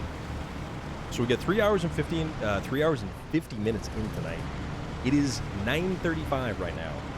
So I think let's try to finish this contract up. Let's really try to wrap this thing up because this will be huge. This will be huge. And I have no idea what's going to happen when we actually build it, if it's just going to be like a, oh, here's your hearty pat on the back, good sir, thank you very much. Here are your dollar units to purchase the tires with. Or they pay me in cheese because this is, after all, Wisconsin. And I wouldn't put it past them. It's only one of them strong relic opinions that you love so much, Storm. I know there's a Spider-Man line where Peter throws down with Iron Man. Well, Iron Man is kind of a jerk, though. I mean, he thinks he's doing the right thing, but he's kind of a jerk. All right.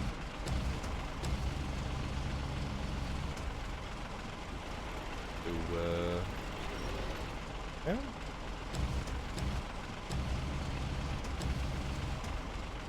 Go. That way. Back in. Okay, this is way better than yes, I did do the train engine actually. That was a lot of fun. I just finished one of the most underrated Paul Walker movies. VT Outlaw, which one? I would like to know what your opinion is on the most underrated Paul Walker movie because he's actually got some good movies. Back around and hopefully, you know, whack the rail on something because it's like a priapism.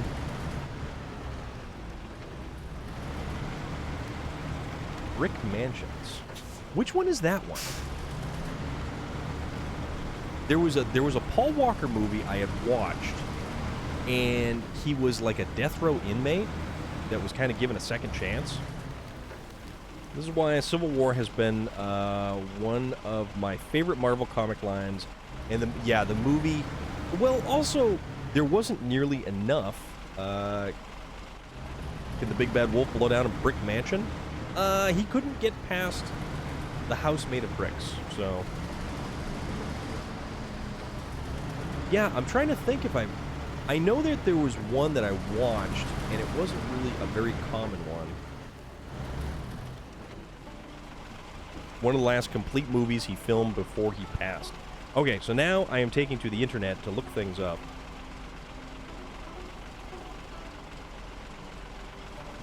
The Brick Mansions is in a dystopian Detroit. Grand houses that once housed the wealthy are now homes of the city's most dangerous criminals. Surrounding the area is a giant wall to keep the rest of Detroit safe. For undercover cop Damien Collier, Paul Walker, every day is a battle against corruption as he struggles to bring his father's killer, Tremaine, played by RZA, to justice. Meanwhile, Damien and an ex-con named Lino, David Bell, work together to save the city from a plot to destroy it. Okay, I'm beginning to be more interested. Holy crap, it's got Robert Mallet. Robert Mallet is a fantastic actor who was also once a wrestler. You really like Running Scared? Okay, it's on Netflix. Okay, I'm gonna have to check that out. BT Outlaw, thank you so much for that recommendation. That is awesome. We like all things recommended here. Movies, music, food. Damn it, Tremaine killing people's dads. Says the guy with the screen name Jeffrey Dahmer. Ugh. The irony behind that is delicious. Which, the irony behind that statement is also more comical. Oops. Alright. Train mode. Lift with your knees, not with your back. That's my job. I mean, I think one of the best movies I've seen was Act of Valor. Act of Valor. Which one was Act of Valor? Dahmer. It's Jeffrey Dahmer with an O. Jeffy. Jeffy.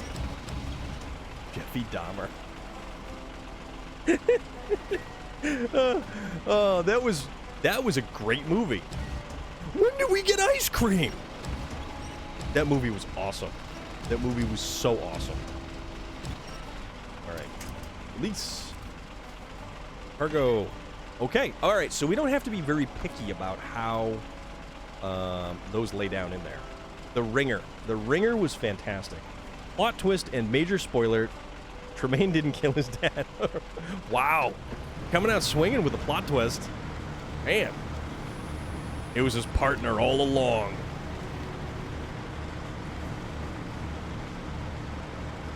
And then an old grizzled veteran says, I'm getting too old for this. That's old water. Alright, what are we hung up on? Oh, more rocks, of course. Spoiler alert, Jesus. The entire main crew's names had to be faked because they are active. Oh, that's right. Okay. I gotcha. Also, can we talk about the fake baby in the Bradley Cooper movie? About Kyle, what's his name? I do have GTA, yes. I need to update GTA. I would really like to get and see what the big deal is. All right, why are we not going over this here? I want to see what the big deal is about the new update. Oh, no. Don't go for a swim. We want to go over the railroad tracks, please. American Sniper, yes, thank you. Yes, okay. I will definitely try to do that. I have, I got to clean up my hard drive because apparently Warzone is not updating. And I think if I delete Warzone, there is going to be no love lost there because me and Warzone didn't particularly see eye to eye. That game is something else. Recently watched Midway. That was a fantastic World War II movie. Yeah. Rest in Valhalla, Chris Kyle. Yes. But no, specifically in that movie with Robert was the Kurgan in the old WWF days. Yes, he was part of the Oddities with the late John Tenta, a.k.a. Yes, and Luna Vachon. Yes. Relic. I was hoping that you would actually come out with that. You made level 233 last night. Yeah, see, VT Outlaw, that is exactly how I'm feeling on that whole particular subject, because that game is just a train wreck. That game, I don't understand how anyone can seem to have fun with that. That game is just, I don't know, dude. I don't know about Warzone. Yeah, the fake baby. Exactly. The fake baby is what I'm talking about. The whole fake baby thing was just, it was weird. Alright, come on now. Gotta get that there. And, like, I understand it doesn't really have too much to do with the story or anything like that, but... So you're gonna be watching that at 7 p.m.? No spoilers, buddy. No spoilers. Because I fully intend to watch Suicide Squad some point in time this weekend. I would also... Oops, wrong button. I would also really like to watch The Green Knight at some point in time this weekend. Local relic time, you mean? Midway was great. They were dropping it early on HBO Max, of course. Actually, speaking of... Oh, crap. Speaking of HBO Max... not that HBO Max had anything to do with this, but Disney Plus. The whole thing about Scarlett Johansson and Disney Plus, and kind of how they're sort of shortchanging her and essentially breaking contract, I guess, is what it is. Like, most of her movie, did Top Gun really need a sequel? No. Top Gun was primarily American, like, war institution propaganda. And if you don't believe that, look who bankrolled the movie and had choice decisions on production.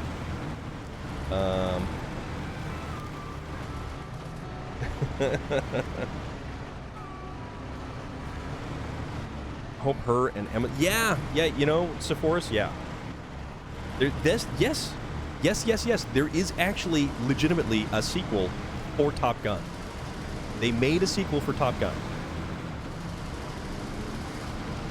And Anthony Edwards as Goose did not appear in it. Not even as a ghost. Oh, Anthony Edwards. He was still great in ER. Anthony Edwards was awesome in ER. Anthony Edwards had a lot of great roles, to be perfectly honest. You know what, let's start by going to the further one down here, so we're not like going further. Let's go all the way down here by the tunnel. Comes out later this summer. Is there in fact another volleyball scene? I think so. Oops, that's a log. I believe so. Tom Cruise, being the utter lunatic that he is, the dude in some of the Mission Impossible movies, all of his own stunts in the Mission Impossible movies, up to and including hanging on to the side of a plane as it's taking off. Because, you know, authenticity, people. Authenticity. Because when you're the biggest, or well, when you are a huge movie star with that kind of, I guess, clout, I'm not sure what you call it, or whatever it is that he's got going on, I guess you can kind of do whatever you want to do. So, okay.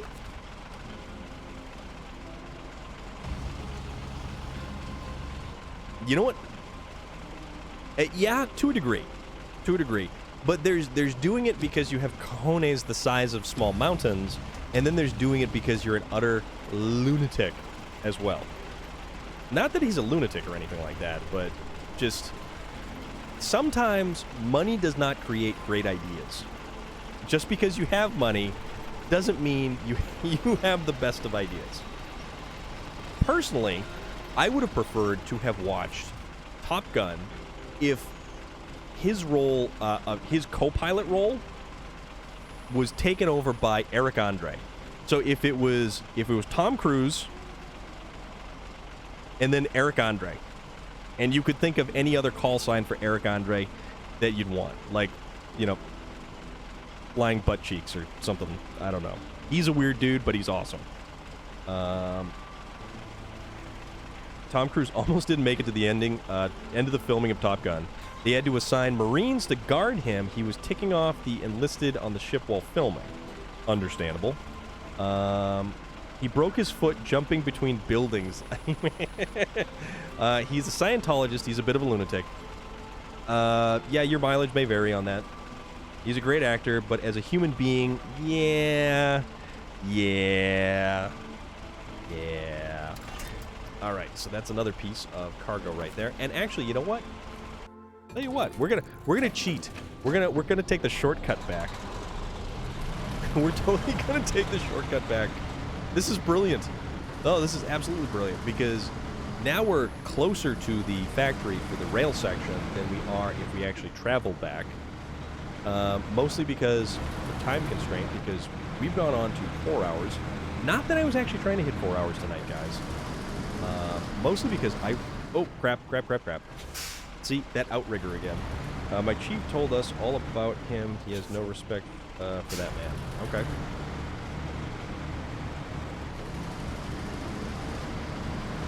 Dianetics by L. Ron Hubbard.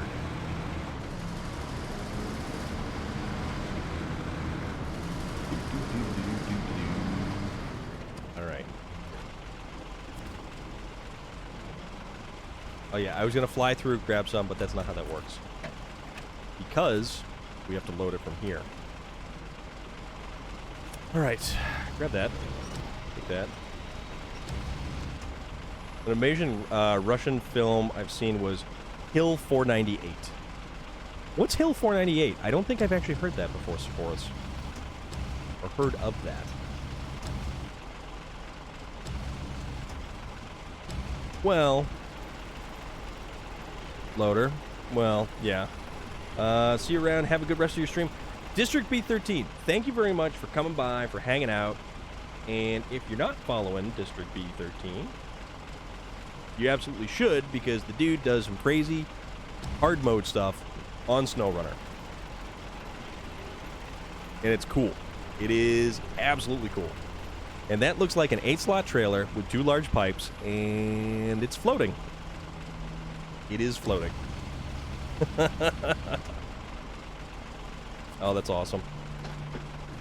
And reverse. There we go. And let's take off once again. You're welcome, District B13. I hope you have an awesome rest of your evening. And we will catch up at some point in time again. And for real, guys, if you're not following District B13, he plays SnowRunner. And it's all hard mode. All hard mode. He plays the hardest of hard mode. To which I give all the credit in the world for. Because I'm a little bit too, I don't know, lazy for hard mode, I guess. I want to be able to recover my trucks. I don't want it to be that difficult. Oh, man. Hill 498 is a war film depicting the battle for Hill 498 during the Russo-Afghan War. Kind of like Russian-Vietnam War. Okay. You know which movie I really enjoyed? And it's not like super accurate, but it is pretty cool. But Enemy at the Gates with Ed, what's his name, and Rachel Weisz was in that, oddly enough.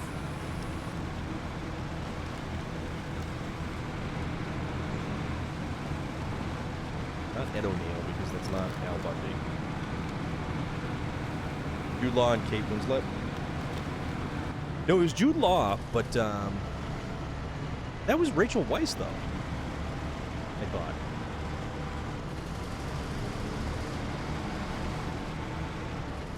I thought it was a good movie. I thought it was a real cool movie. Personally. Rachel Weisz was fantastic in The Mummy, and I don't care who else knows. I think Rachel Weisz was awesome in The Mummy with Brendan Fraser. Oded Fair. That movie was so good. Thought of a great film I'd like to recommend that I saw recently called Black 47. It's an Irish period drama that's set in Ireland during the Great Famine. It follows an Irish ranger that abandoned his post fighting for the British to return home to his family. Have you ever watched PT 109? Probably not. Beneath Hill 60, the Aussie World War I. You know what, guys, these are all great movies. These are all great movie suggestions. It gave inspiration for the Moscow sniper mission in World at War. Okay. 2 reasons why it was interesting is you hear the Irish language being spoken by a lot of Irish in the movie, and second, Hugo Weaving. I love Hugo Weaving. Hugo Weaving is fantastic. That guy is great. I believe Hugo Weaving actually took an uncredited role in the first Transformers movie as the voice of Megatron, I think, is what it was.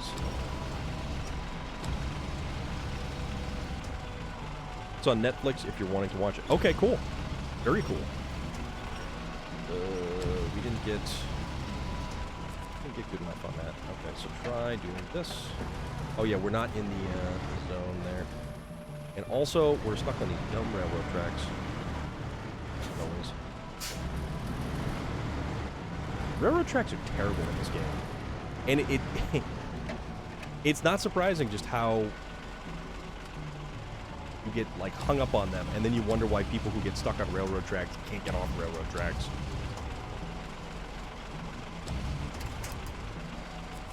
Just do that. Let's, you know, is that gonna work? Totally gonna work. Totally gonna work. Cover. Hacksaw Ridge, I believe I have. I'm not super up on a lot of, like, old school war movies. I still will say one of the most fantastic, like, war movies that I've seen was Black Hawk Down. Black Hawk Down was crazy. And there is a ton of actors in Black Hawk Down. There is so many recognizable faces in Black Hawk Down.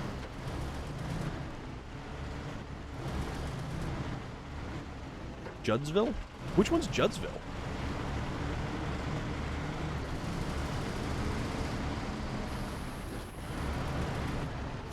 Let's check out... Hold on. Let me pull this up.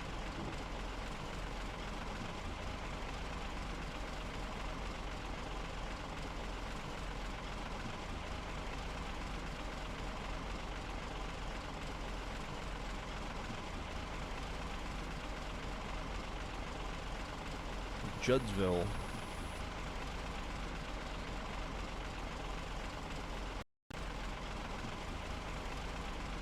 Yeah, Black Hawk Down was an unreal. It's about a medic who wouldn't shoot a gun because of his religion. Interesting. Red Tail. Yes, Red Tail. Who was in Red Tail? That was, Jesus.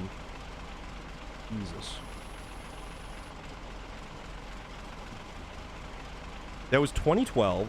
Yes, Terrence Howard, Cuba Gooding Jr., Nate Parker, Neo, David Oyelowo. David Oyelowo, I love. That guy is so good. He's such a cool dude. Also, what's the Cuba Gooding Jr. movie where he's the Navy diver? And it's got Robert De Niro?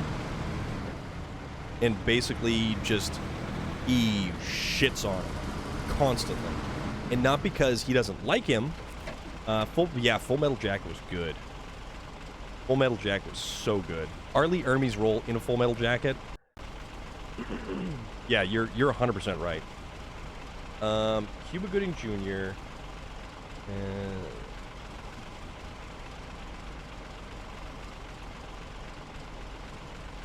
Yeah, Men of Honor. That's exactly what that is. We Were Soldiers with Mel Gibson. Yep. Also, not exactly a war movie. How about Tears of the Sun?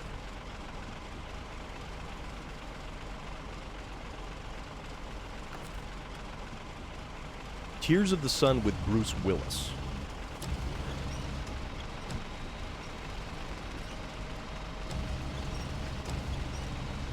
In, down, and yeah, sure, why not? Okay, so this will be our last broken rail section to go repair. I don't know if there was. Operation Dumbo Drop. Tears of the Sun was a great movie. Tears of the Sun was a phenomenal movie. Always dealing with, the fact that Bruce Willis, with his squad, was sent in to retrieve one person. And that one person, that one doctor, would not leave without everyone else. Also not exactly a war movie, a film called Death Watch with Jamie Bell is very good. Death Watch. Okay, you want a horror movie that's set during, like, some wartime stuff? check out the Korean horror movie R Point. So the letter R, Point. It is seriously messed up. Forrest Gump.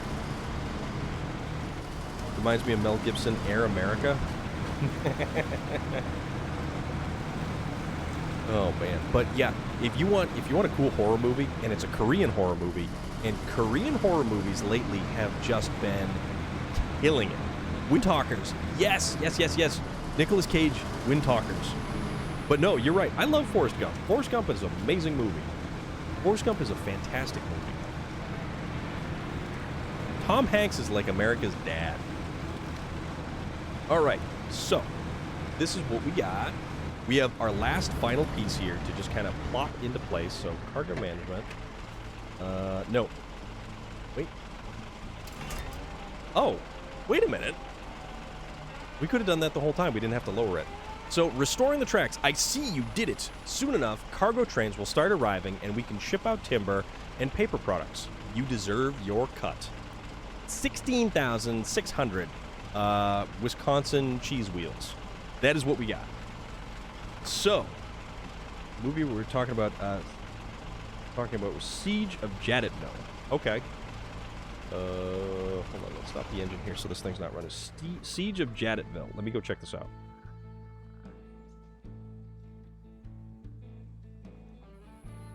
It's a 2016 film, and it's got... Oh, okay, Jamie Dornan. Mark Strong. Mark Strong is a great actor. I like Mark Strong. He does the voice of the Space Marine in the Warhammer Space Marine video game. He's also in the Sherlock Holmes movies. The events actually happened. Okay. I love... Well, this isn't a war movie, but Lord of War. Yeah, that was a good one.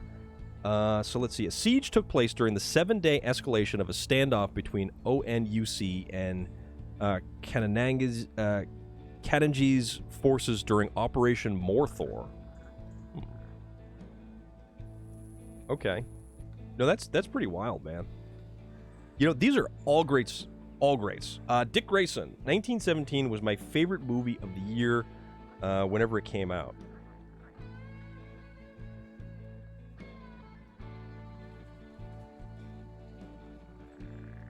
That was 2019.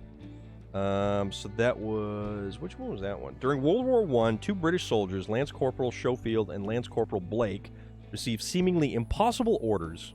In a race against time, they must cross over into enemy territory to deliver a message that could potentially save 1,600 of their fellow comrades, including Blake's own brother. Okay. And that's the one that they did in one take, right? You're seeing Flight of the Intruder starring Danny Glover and William Dafoe. I believe so, yeah. Yeah, that's exactly what I just read, Doc Goldeneye. Absolutely, yeah. No, that's cool when they do stuff like that. That is so cool. That is so cool. All right, so now is the time, unfortunately, where, you know, we are... You're in it? So we're over 4 hours in. We've got this beautiful sky. We've got this amazing, gorgeous sky in the background. We've got our driver sleeping in the cab of the truck. We've had a hell of a productive day here, too. So, who we raiding, party people? Let's kick that one off. Who we gonna raid for tonight? Because we should do that. So Be Fresh Gaming is playing. So Relic, who was it? And Vlad, I think you had a suggestion too, but I don't know if he was still online because that was earlier.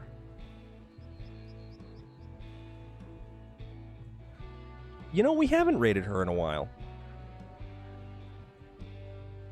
Filmed it on your ship, and you were asked to be working on a plane in the hangar when they were filming. Very cool.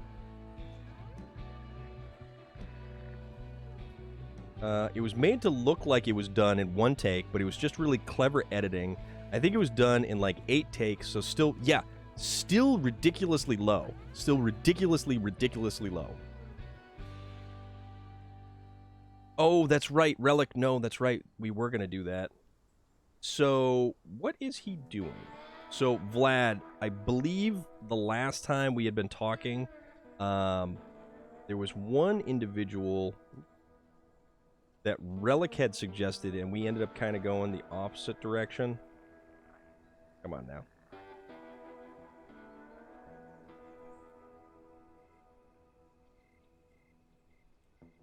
Okay, he's actually playing Elder Scrolls. Huh.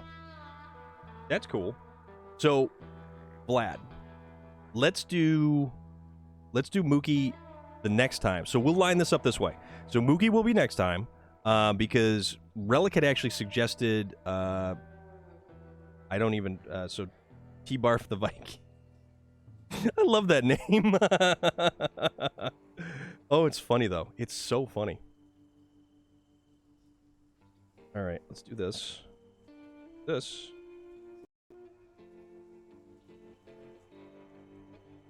That. Then that. So we will... So, Vlad, we will catch that next time, okay? And we just gotta do this. Wait till this goes by. Because... And now I'm getting... Okay, so, yes. But definitely, Vlad, remind me next time. Barf, the T is silent. Okay. All right. So, guys, we are gonna go raid. Our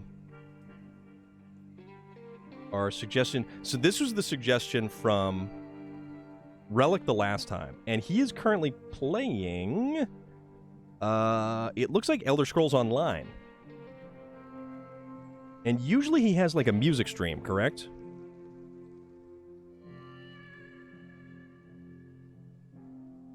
A Mog. Half man, half dog. I'm my own best friend. John Candy was a damn miracle that we did not deserve. John Candy left us way too soon. Yeah, I have no idea how that works at all.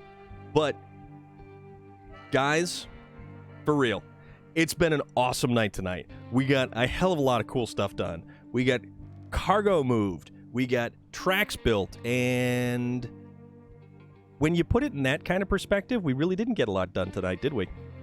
But we accomplished big goals because they took a long damn time. Because here we are 4 hours and 21 minutes later. So, we're going to go raid... he just got addicted to ESO. That's cool. That's cool. I haven't played ESO in a long time. So you know what we're going to do? We're going to go raid this dude. So show the dude some love because he's playing a different game. And you know what we've been doing? We've been learning about a lot of different things from a lot of different people. So, you know, let's throw that around.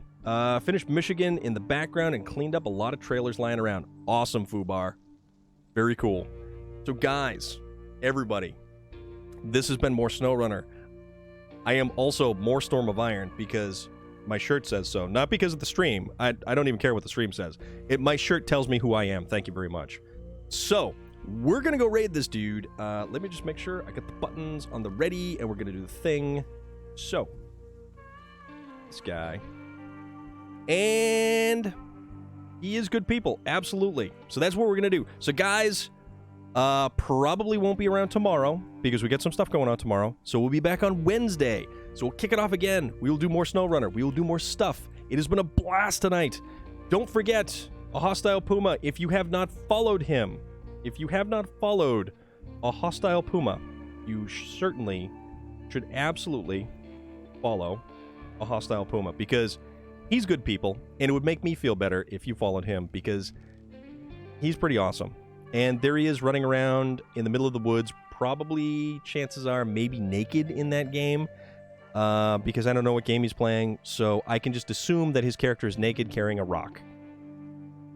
Doc Goldeneye, thank you very much. Anybody who has followed tonight, you rock. You absolutely rock. And we'll be back with more of this at some other time. But, for now, peace!